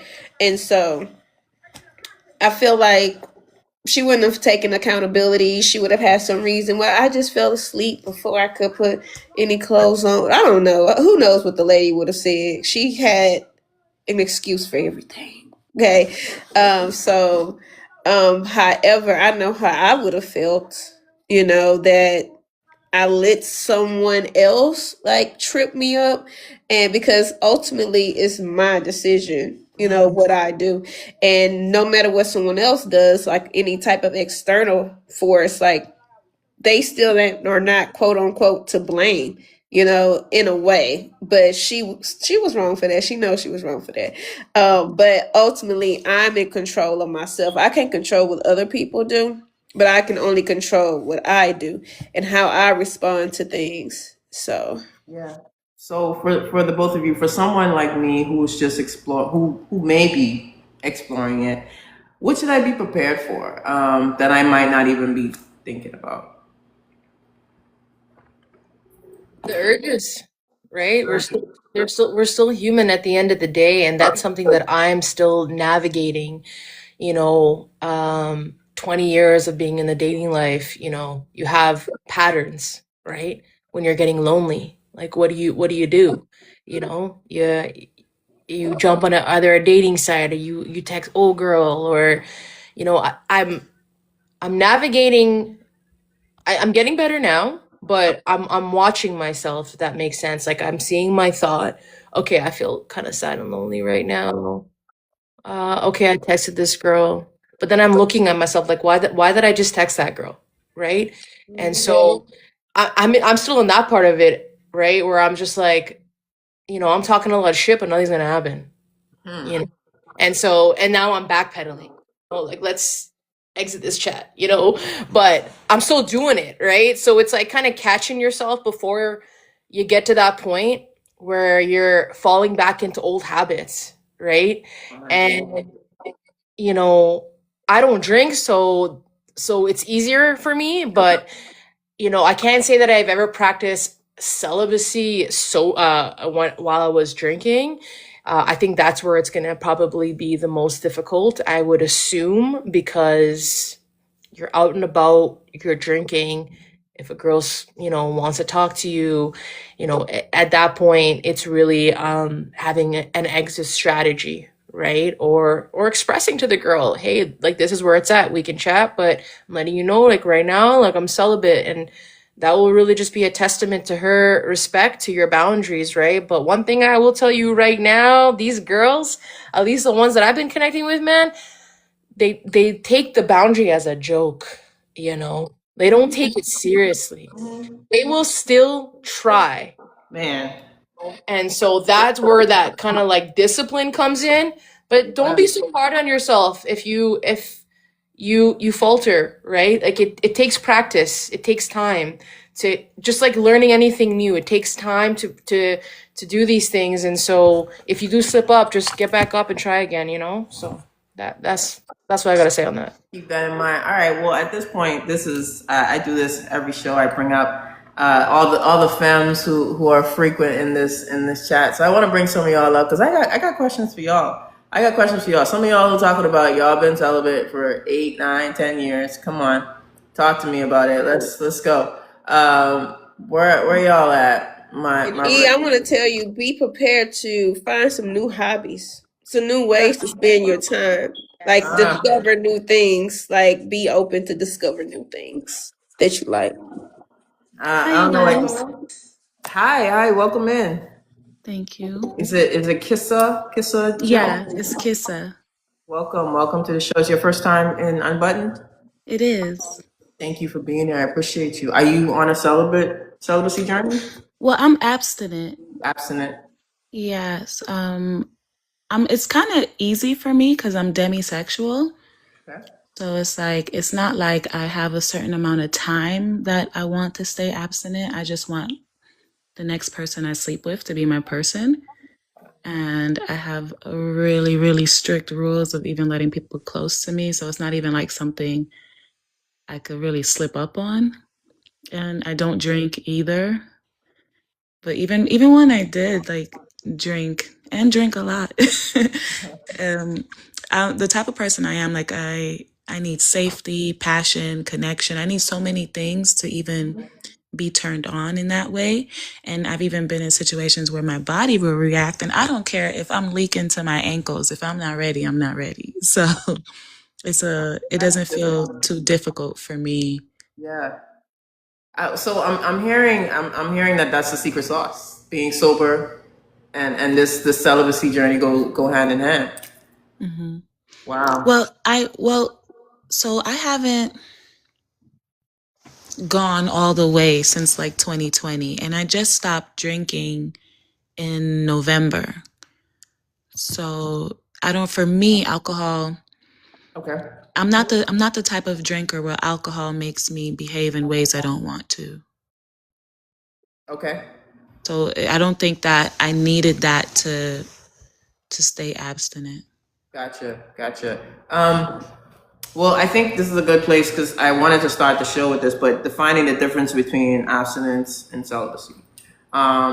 In very simple terms, for me, when I think of the differences, abstinence is more to me temporary. It's like I can be abstinent from sex for a certain amount of time. Maybe I'm abstinent for Lent. Maybe I'm abstinent for whatever. But celibacy is like a more intentional. Like it's a journey of healing, and I want to learn this about myself and that about myself.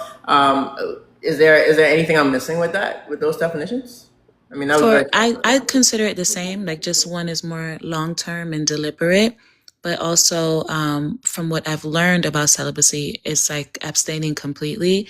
And if I want to pleasure myself, I have no like rules to keep me from sensual or sexual things. I'm just not having sex.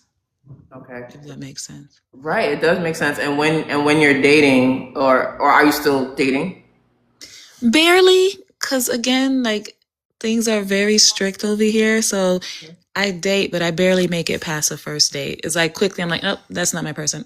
That's not my person. So, Okay. Yeah, I was just asking because like I asked the other people on the panel, I was wondering like when you do get into situations of like intimacy with someone else, but you know that cutoff is coming soon. When you're making out, you're kissing, you're doing all these things, like where is that cutoff? And also, is it awkward to be like, all right, time out. Here we got to stop right here. it I'm curious about that. it is awkward. So like back in August, I was dating someone, and we got to the point of saying that we were in a relationship, and I did feel ready to sleep with her. However, there are some conditions, like we have to get tested first. And I'm a lover girl, I'm a romantic. So, and it's been so long that it had to be special and it had to be intentional. And I wanted all the things, the flowers, the candles, the rose petals, I wanted it to be special. And those things didn't come about. So it didn't come about. And we ended up ending before getting there. And I'm so glad, because if I would have slept with her, I would have been very mad about breaking it and it For get where it sure. got. Absolutely. Thank you. Thank you for sharing that. All right. So when we tell me how long have you been on your journey?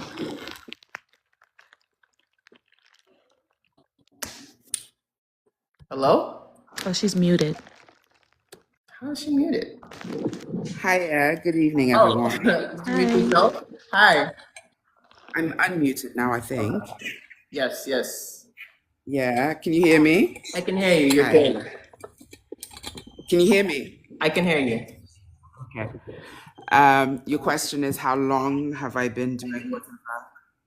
Yeah. Okay. Um, it's been about 6 years.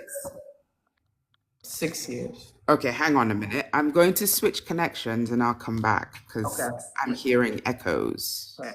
All right. Cool. Yeah. 6 years is a long time. Heard 6 years. 6 years. It's a long time. That is a long time. I wonder if there's anybody in the chat who's been celibate longer than that. 6 years is interesting. What's up, Terry? Hi everyone. How you guys doing? Hello. Doing good. Thank you for coming in. Absolutely. I usually am just watching from afar and I don't usually come onto the panel, but this is a subject that was so interesting to me. So I felt like it was so necessary that I joined because I have been celibate for 5 years. After I ended my marriage, I decided to become celibate because just being on the dating scene and trying to navigate the dating scene has not been very successful for me because it seems like that is the forwarding reason why people want to date these days. And so that wasn't for me. So I just wanted to, take my time and try to find someone that I felt was worthy of my body.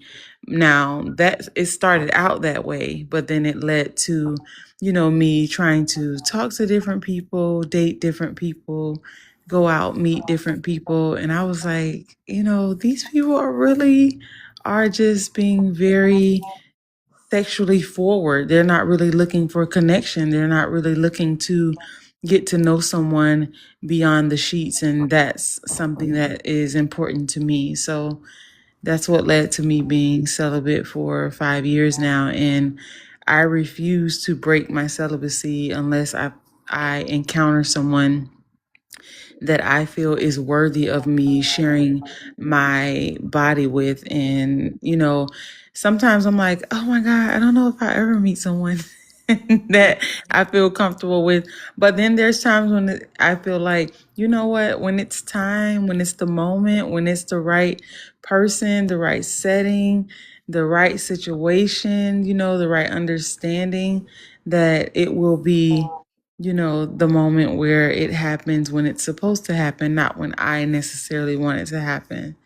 And I just wanted to add, because I've heard a lot of people talking about it, I am not a non-drinker. I do drink, and I feel like that doesn't have any I guess you can say any effect on my decision making, because I drink, but I don't drink to get drunk. I drink to feel nice, to feel comfortable, because I do have social anxiety. So sometimes it makes me feel a little bit calmer when I'm actually, having a drink and just kind of, making it easier rather to engage with people. And shout out to you, Erin, because it's like now that I'm in Houston and I work nights, I'm like on the same time zone with you, so I can actually join and enjoy your lives. And also, I'm usually up around this time. I work 12-hour shifts overnight usually, so it's like, oh my God, this is so awesome. But Thank you tonight so much. happens to be my off night, so I'm excited about that. I But appreciate I it. appreciate And I saw everyone. that you recently moved to Houston, so welcome to Houston. Thank you. Yeah, we definitely gonna get together. Okay, I appreciate Okay, you. that All sounds right, good. how you good? How you doing with your mic now? Hiya, I'm good. Okay. I think this should be more stable. Yeah, you sound good. You sound good. Okay, you about to answer a question? Yeah. So you asked how many years has this been going on? Um, yes, it's entering the seventh year now, I guess. Yeah, we're approaching year 7. Okay. So I suppose what you'd like to know how this began. Yeah. You could tell me about the journey. Well, I mean, I wouldn't necessarily use the word celibate for myself because I think part of this conversation has been about how sexual energy is spiritual energy, is creative energy, and all of those are very important for me. So I don't, I've never been the type of person to sort of block one off because for me it's a flow, right? So I have to keep the valves open for all of them. So I would much rather say that I'm more discriminate with who I share my body with, and so the word I guess I could use is abstinent. I do drink socially, but not that often. But even then, I think similar to Kissa, I don't have the type of disposition where alcohol persuades me to do things I wouldn't normally do. It's not a crutch. It's not bypassing. It's not an excuse. I'm always very aware of my faculties. And I'm not going to do anything that I haven't left the house planning on doing anyway. But anyways, this began, as is my custom, when I break up with someone, I always take time to recenter, and come back to myself, etc., and so forth. And this, 7 years is a long time. it is a long time. It is a long time. So initially it started out as that. And then it was, so I think probably just before the end of the first year, so around like the 9.5, 10-month mark, I realized that my hormones were awakening again, which I guess meant that my heart was on the mend. And so my body was ready. But it was weird because having spent 6 years with one person, and they were not just my primary partner, they were my partner in all the aspects. It was very difficult considering being with someone else. And even when I tried initially, it's sort of like mentally I couldn't get there. And then, a lot of questions started coming up. How is it that you've been picking these people, or how are you picking these people now, et cetera, and so forth. And so I think that there is a clarity that came with becoming even more discriminate with my body than I originally was. There's a discernment that came as well, because one of the things, and I think this relates a bit to something Ebony Rose said, it has been my experience that when people spend time with me, whether it's a significantly long relationship or a significantly short relationship, there is some kind of spiritual energy transfer where I see them flourish in the aftermath. And not to say that I don't also flourish in myself, but I know it's not because of them. And this is a gifting that I know that I have like in my bloodline. It's like an ancestral maternal thing that comes to the women in my family. So I had to become very jealous of that energy, like even sometimes just speaking with someone or having, a talking stage or trying to date or trying to get to know someone. I have found that historically people leave my energy a lot more substantial than prior to to visiting my energy. So that has made me, think about how I approach all of this even more carefully. I will say that one of the other reasons that has sort of facilitated this entire thing is because of where I live. So where I live, I moved to primarily because of work, and it's not a country where it's exactly legal to be openly lesbian, gay, whatever. So that also, calls for a bit of discretion. But discretion aside, there are not very many people that I would date here. So I think that kind of like simplifies it. There are people that I have been interested in, a lot of them long distance. I have gotten on planes to go and meet people because we've had, distance dating or getting to know each other.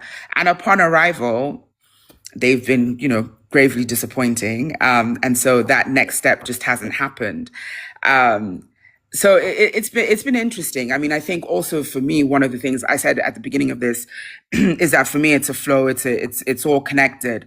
So self-pleasure has never stopped being a priority for me. And I think a lot of times, especially as a PK who grew up under a purity culture, I think we have this idea that, abstinence, celibacy, whatever word you want to use, involves complete deprivation. And as I did when I was a teen, I thought it was very useless to tell adolescents this, because if you're saying don't make out with the person you like, don't let them touch your bits, don't go to bed together, but then also don't touch your own bits. Okay, so what do they do with all of these hormones coursing through their bodies? So I've always been of the belief that for me, self-pleasure is like prayer. It's not I don't consider it a dirty thing. I don't consider it a shameful thing. I don't consider it giving my power, energy, whatever to anyone else. That is for me. And it helps me be creative. It alleviates cramps. It does all the amazing things it does. So I think, yeah, so my thinking around this is mostly, I mean, I've always been a very, very self-disciplined person. um I've always known that my body is a temple, and not every, I mean, yes, in human terms anyone can go in a temple, but in my terms select people can access this temple. So I think that's always kind of just been my guiding principle. But I think, once I started thinking about energy exchanges, and I'm not even talking about soul ties and things like this, which, yes, I have a lot of church experience with that, but I'm just thinking in terms of, for me, my sexual hygiene is my spiritual hygiene, and I'm not trying to get any secondhand depression or PTSD or, you know, sometimes we joke in this community about, like, if you get a new partner, change your hardware. I don't want the demons on the tip of your thing from somebody else. Y'all know what you mean by the hardware. Y'all know what you mean by the hardware. So yeah, I mean, that's kind of how my brain is formatted around this. I wouldn't say I was demisexual, but definitely you can't access my body also if you don't first activate my mind. So yeah. Listen, you said so much, but the one thing that I want to comment on right now is when you talked about like self love, right? And I wanted to ask y'all earlier, but I was shy to ask y'all. But for me, I think if I went on this journey, I would try to see if I could like completely channel all of that energy, like not even self love, like channel that into if I'm feeling in the mood for that, like I will get up and go, like Ebony Rose said, go work out, go to the gym. I don't know. What do you think about that? Me personally, I just, for myself, I just don't want to open any doors, because it's kind of like forgot the chip brand, but it's like I bet you can't just have one. Like I think when it Pringles. comes to Pringles, right? So I think it's just about knowing yourself, and for me, what works best, like for me at this time, is just now, because in order for me to do that, I have to mentally stimulate my mind, right? And so now I'm thinking about it, and now I got, all my juices flowing, and now it's like a progression for me, like to go up and up and up. So for myself, it's just like, oh, I'm cool. Like, if something happens and I get like I say, turned on or something, like, again, I can redirect the energy somewhere else to do something else, like really working out. And from time to time I might even work out to my sex mix. Okay. It's like, oh yeah, that, like, so that helps me like work out that same energy in a way that won't lead to like more temptation for me. Like, I hope I'm saying it correctly, Subomi said, um, to me, that's like prayer. And I consider myself a goddess, and I practice and study Tantra. So I do sex magic, I manifest with it. And I'm also just naturally from young, I have very big sensual energy, and I dance as prayer, but it's very sensual as well. So I feel like it's a part of my purpose to share it without having to get to the point of sexuality. Like, I'm a very sensual person. I'm not at all sexual unless I'm in love. So that's where the demisexual thing comes in. So that's why I don't claim celibate. I say abstinent because I live a very sensual life. I dance every day. I did ayahuasca and put my business and working on pause while I navigate some things. But when I was doing my business, I did goddess coaching and tantric yoga and sacred seductress dance classes. So learning how to use that energy creatively and that life force without it having to be about sex. So I would always I believe even if one day I decided I wanted to be celibate, because the more time goes by, it's been since like 2020. So the more comes by, the more detached I am from all of it. But self pleasure and using that energy to manifest and create, I think will always be a part of my life. Thank y'all for y'all answers on that. I think that's beautiful what you said about the journey that you all are on. There were a couple questions that I said I would circle back to me personally.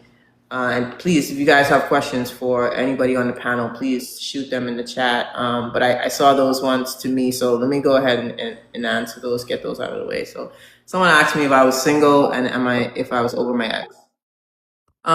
So I am single. Am I over my ex? Not fully. No. If I'm honest, that's frustrating too. Like I'm trying to have grace for myself, but it's very frustrating to still not be completely over someone when you want to be. And that's part of the reason I'm considering this journey as well, because I want to like make sure I'm healed. And I don't believe that you need to be completely healed in order to what is completely healed, but you need to be completely over someone in order to move on with someone else. That might be controversial, that might be a hot take, I don't know. We can get back to that, but I think that there are so many things that happened in that relationship and after that relationship that made me really take a hard look at myself and like, okay, you need to heal a lot of the anxious attachment. You need to heal a lot of the wounds that allowed you to be disrespected, that allowed you to be gaslit, that allowed you to allow yourself to be just basically like disrespected. So am I over? No, but I'm working on it. I'm working on it. Thank you. I'm giving myself grace. And then someone else asked, what would be the purpose of my celibacy journey? Like I mentioned earlier, one, to heal and make sure I'm learning to love myself in the way that I deserve to be loved, right? Giving that to myself first and foremost before I ask it of anyone else. And then two, to just really focus my time and attention into a lot of other things that I want to be consistent with. Going to the gym, working on my brand of Unbuttoned, working on my client work, working on so many different projects that I want to do. So I really want to have that focus, because when I get into a relationship, I tend to get consumed with that relationship. Even when I'm just talking to people, sometimes it's like, I don't have a girlfriend, but I feel like I do. I feel like I need to check in with you. I feel like I need to, oh, it's been 3 hours since I said anything to you. Let me go back and, and I really want to make sure that I'm focusing all of that energy into my projects that I'm working on. So I think that's awesome, Erin. I'm so proud of you. I'm so proud of you. I think that's so awesome. I wanted to touch. You were one of the people who was here when Oh, absolutely. that was a thing, and so that I was locked in. Yes, absolutely. You were absolutely locked in, and you were absolutely being an amazing partner. Now, I can say, just looking from the outside in, that I don't know the details of it, but I can attest to the person that I saw you being. And I saw you being very attentive. I remember the video that you made when it's like that person wanted like I don't know if it was like a soda or something in the middle of the night, and you were like, this is what you do. You, no matter what, like you go and you make sure that they have what they want, even if it's something so simple as a soda. Don't make them. And you know what? I told my friend, my best friend is mass presenting. And so I told her, because I've told her about you and your podcast and everything like that. And, not podcast, sorry, about your page and everything like that. And, telling her that she should join your, come on the panel and, talk to you guys and stuff like that, because she's so wise and I've learned so much from her. And I was telling her that you said something to the effect of, and I don't want to say it wrong, but I want to kind of just, and correct me please if I'm saying it wrong, but you said something to the effect of, if she asks for something, don't make her have to ask twice or something like that. And I was like, oh my God, people like this don't even exist anymore. And she was like, yes, they do, friend. They exist. You just have to get in the right circles, you know? So I just really saw you in the throes of just trying to be a great partner and just trying to be very attentive. And so you're absolutely right that I can attest to that, because I was following and I was, you know, supporting, and I was happy for you because I feel like you deserve that. You deserve that level of love, because not only do you give that level of love when it comes to, it seems, when it comes to a relationshiping, but you give it in everything that you do. You give it to friendships, you give it to people, you give it to strangers, and I think that's just an amazing thing, you know. And so I know that you say that you're not completely over that person, and I want you to be reminded that that's okay too, because there's no time frame on having to be over someone or having to move forward. You know, do it in your own time and give yourself grace. And it's okay. It's okay to give yourself grace, but don't lose sight of the person that you are, because you know things don't always fall apart because of what we've done. Sometimes things fall apart because as they're falling apart, God is helping them fall together. So I just wanted to tell you that. And then I also wanted to touch on the whole um actually, you know, being celibate and not self-pleasuring, because in the 5 years that I have been celibate, I have tried self-pleasure in the beginning, but I have not been successful. Just like with what Ebony Rose was saying, it's a mental thing, you know, so it's like you have to be mentally present and physically present. So, you know, it's just something where I feel like if I'm going to give someone all of me, I want them to have all of me in its totality, not just, you know, I'm able to please myself. So it's not an actual experience that, you know, I'm giving like, oh, I know how this feels. Oh, they're not doing it as good as I do it. You know, like that type of thing. I don't want it to be like that.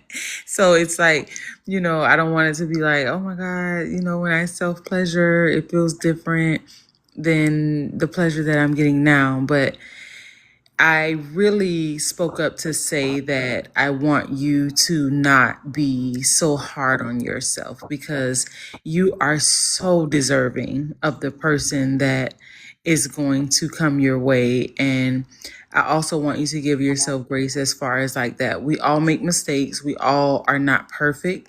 And so when you're an imperfect person, you can recognize the imperfections in other people and give them grace as well, instead of it just being like a no nonsense, you know what, you did this one thing I don't like, and you know what, forget it, I don't want to be with you anymore. You know, not saying that was what happened, but I've experienced that. So, you know, we all have to have grace with each other. And so I want you to extend the same grace that you would extend to me and everyone on this panel to yourself. So just speak to yourself like, Proprietary. Thank you. yeah, Thank you. you're welcome. I didn't expect. I didn't expect that. I appreciate that so much. Yeah, you know, I made a lot of mistakes. If she was in here, she would say a lot of things that I did wrong, and I And I'm accept sure it. that you would say she did some things wrong, Yeah, for because that's what sure. we do. And you Yeah, know, I always tell people something, and I don't mean to interrupt you, but I just have to say this because all of the people on the panel, I want them to know, as much as we give, as much as we take, is as much as the person that we're talking to, dating, or whatever is taking as well. So you have, it's a give and take thing, because I always tell people you're taking two people from two different upbringings, from two different lives, and you're trying to combine that into one. And so, in trying to do that, there's going to be a lot of obstacles, there's going to be a lot of challenges. But the question at the end of the day is, how bad do you want this to work? How valuable is this person? How worth it is this person? So, that's a self reflection question that you have to ask yourself. Like, okay, she may not have necessarily done this particular thing the exact way that I wanted it. And I saw a woman that said that, when she first started dating her girlfriend, she thought she was doing a wonderful thing by, the girlfriend was at work and she was like, "Ooh, I'm going to wash her clothes. I'm going to fold them and I'm going to put them in the drawer for her." Well, when the girlfriend got home, she took everything out the drawer and she told her, "Listen, I don't want you to waste your time because this isn't the way that I like my things folded and put away. So I want you to not only not waste your time, but do it if you're going to do it for me, I want you to do it in a way that, it would be appreciated by me and I don't have to pretend like it's okay when it's really not okay." And so she taught her how she liked her things. And then like they've been married for like 12 years now. So it's like, it goes back to that thing where it's like we're teaching each other. It's a thing where you have to learn each other, but you have to have the patience to do so It's in about order for it to happen. yeah, it's about patience. It's about the capacity that you have. Like I'm talking about the capacity I have. Maybe I don't have the capacity for dating right now. She told me straight to my, like we would say in the Bahamas, straight in my hat, that she didn't have the capacity for me. You have the capacity for all these other things in your life. You don't have the capacity for me, and that's cool. That's hurtful, but that's cool. Like we And choose. that's something that you don't have to take personally. Remember, I also want, and this is for everyone on the panel. I'm not just saying this to Erin. I want all of you guys to hear me when I say this. When someone tells you that it's something about them, it's not your responsibility to take that on. You leave that with them because that's a them problem, not a you problem. And she made that very clear when she said, "I don't have the capacity." She never said, "Erin, I feel like you don't have the capacity to do this, and that." She said, "I don't have the capacity." So leave that with her and walk away with your dignity.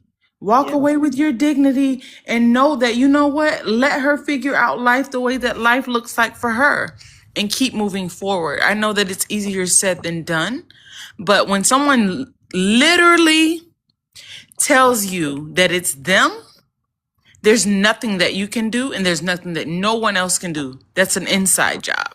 Yeah, it just speaks to wounds that you have when you feel like oh shoot, like I'm too much. You know what I'm saying? Right.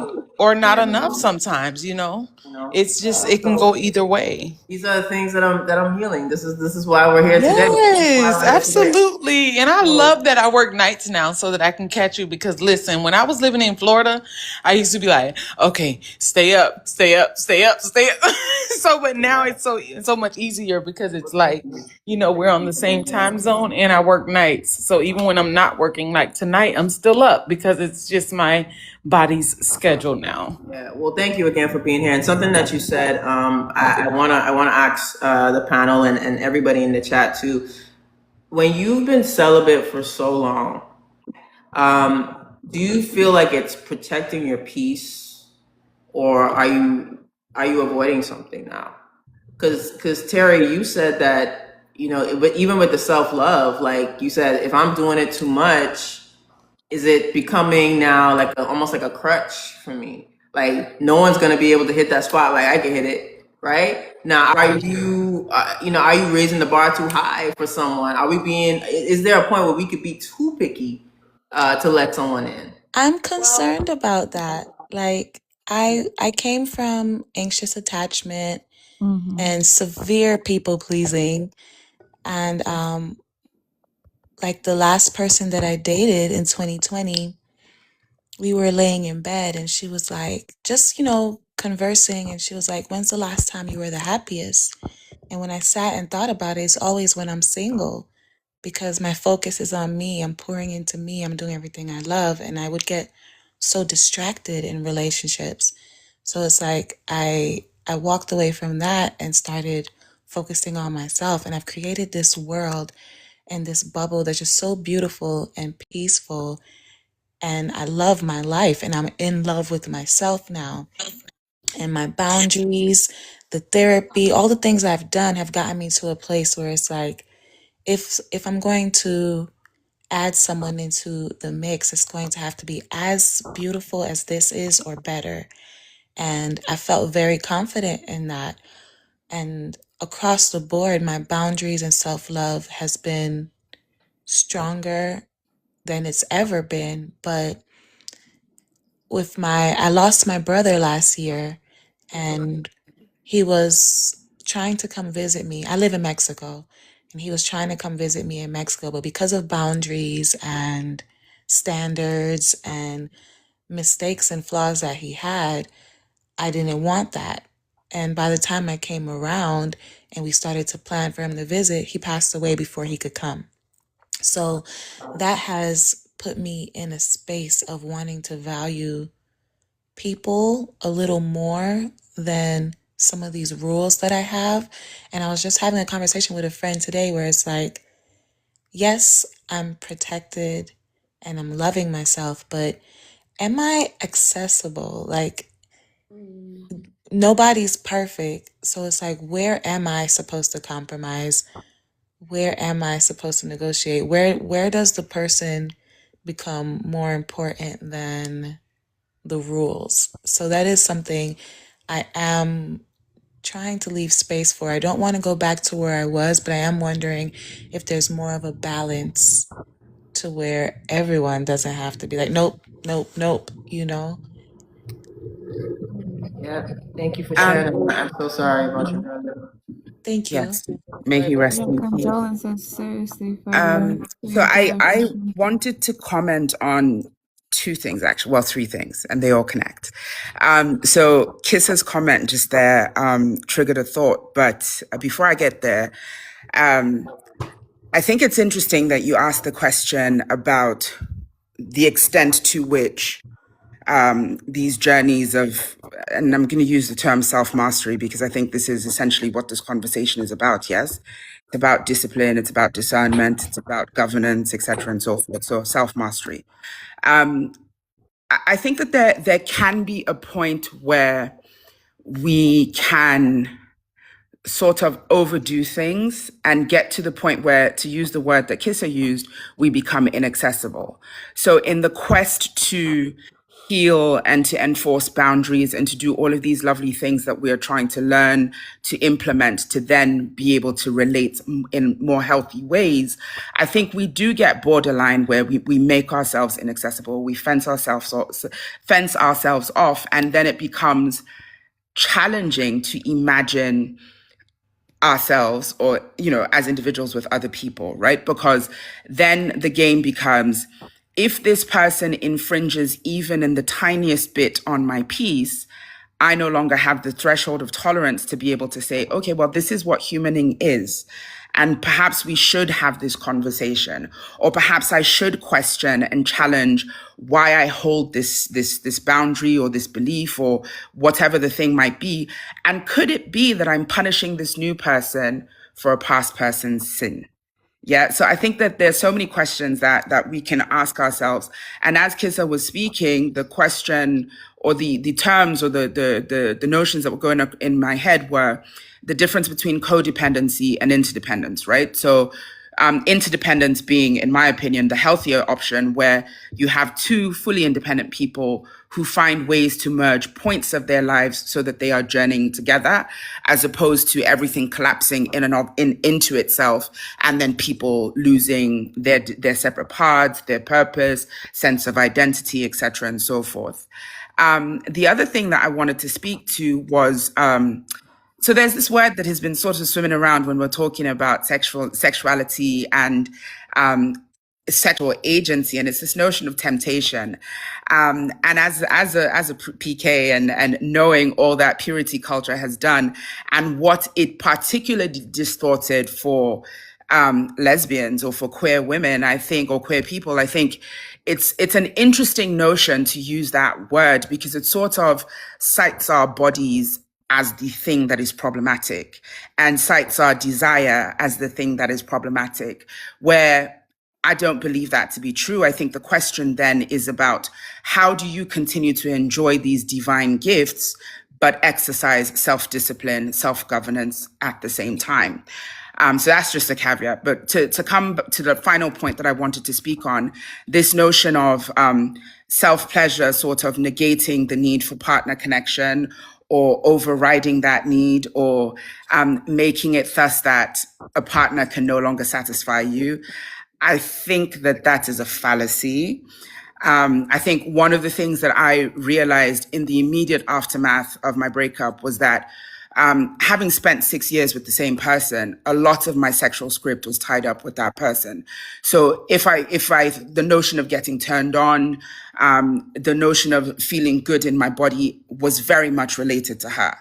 And there was a point where, and I think for many of us, when we break up with partners, there's a point where you have to take your body back, and you have to, because you take it back because it's yours and it always was yours. But then we get into these like romantic things where, whose kitty is that? Oh, it's yours, daddy, or whatever it is that we like to say to one another. So I think that there is a point where we do have to take our bodies back for ourselves. And for me, self-pleasure is a very direct path to that. I don't know. There's something I'm not quite sure how to say this next bit without offending anyone, but I do think that when you leave the idea of feeling pleasure in your body to solo partnered experiences, I think that does something that fucks us up in certain ways, because it's almost as though you're handing over the keys to your pleasure and to your capacity to fully experience your body to somebody else. And that's always a dangerous thing. So one of the things that I like to tell people, tell my friends and people close to me, is I really do think that we need to spend a lot more time solo play. Not just for prayer, not just for meditation, not just because it's good for your health. I mean, every day there are new studies about the benefits to the female body of all of the things that you can do by yourself. But I think also taking control of that capacity so that you're able to inform your next partner, because perhaps something you did with your former no longer serves you. And so with the new one, you can say, well, if you touch me like this, or if you do like that, maybe that's going to get us to where we want to go. So I'm always wary when I hear people. She don't have 10 speeds though. She don't have 10 speeds. She doesn't have 10 speeds though. You know what I'm saying? So, well, she doesn't have 10 speeds, but she can diversify her portfolio a bit, and you can add to your bag of tricks and the things that you do. Yeah, for sure. Banana Coffee, you haven't said anything up on the panel tonight. Are you on a celibacy or abstinence journey? Hello everyone. I hope that everyone's heart is full and that you guys are feeling very bright. Thank you for having me on the panel. I really do hope so. I want to piggyback a bit off of the lovely person, I don't know your pronouns, but the person that's right above me. I do feel that when we don't fuck ourselves, it's a disservice. And I'm going to be very vulgar. I speak very plainly, so I'm not going to apologize for it because that's who I am. So I feel like we should fuck ourselves. And I feel like when we don't, it's essentially and inherently because of the patriarchy and because they don't want for us to know pleasure. However, I do think that anything that's done in excess can be overkill.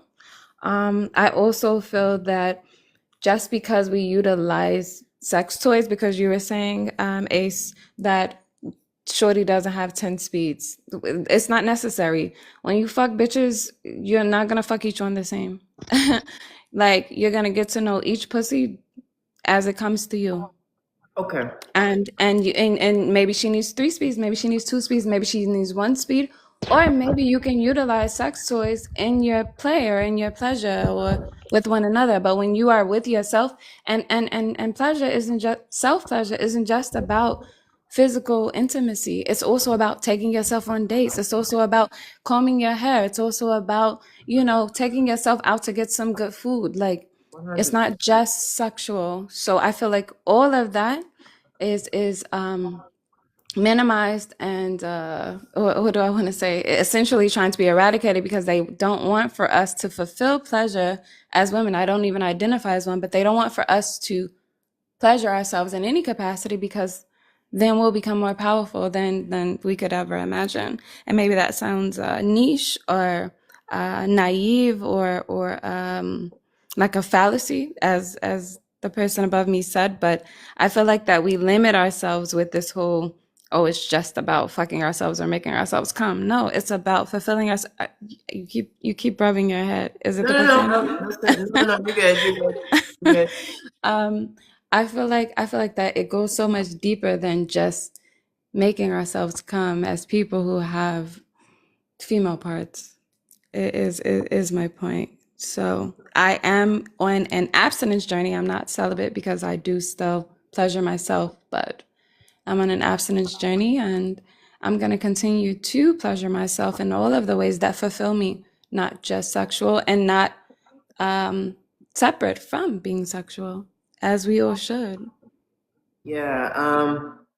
Thank you for sharing that. And you can always come in here and speak freely. So don't mind me blushing a little bit. You can speak your mind. I want to ask, like, everybody who's on a abstinence celibacy journey, have you ever pushed someone good away? Do you feel like you've pushed someone away because your boundaries were so tight, so strong? I absolutely feel like that is a thing, because when your boundaries are tight, they're tight for a reason. So when you say it as pushing someone away, I have to disagree with you, my friend. I have to say that it's not pushing someone away. It's standing firm on the things that isn't. No, but it's standing firm. I believe that it's standing firm on what you want for yourself. And so no matter how you feel about that person, you still have to remember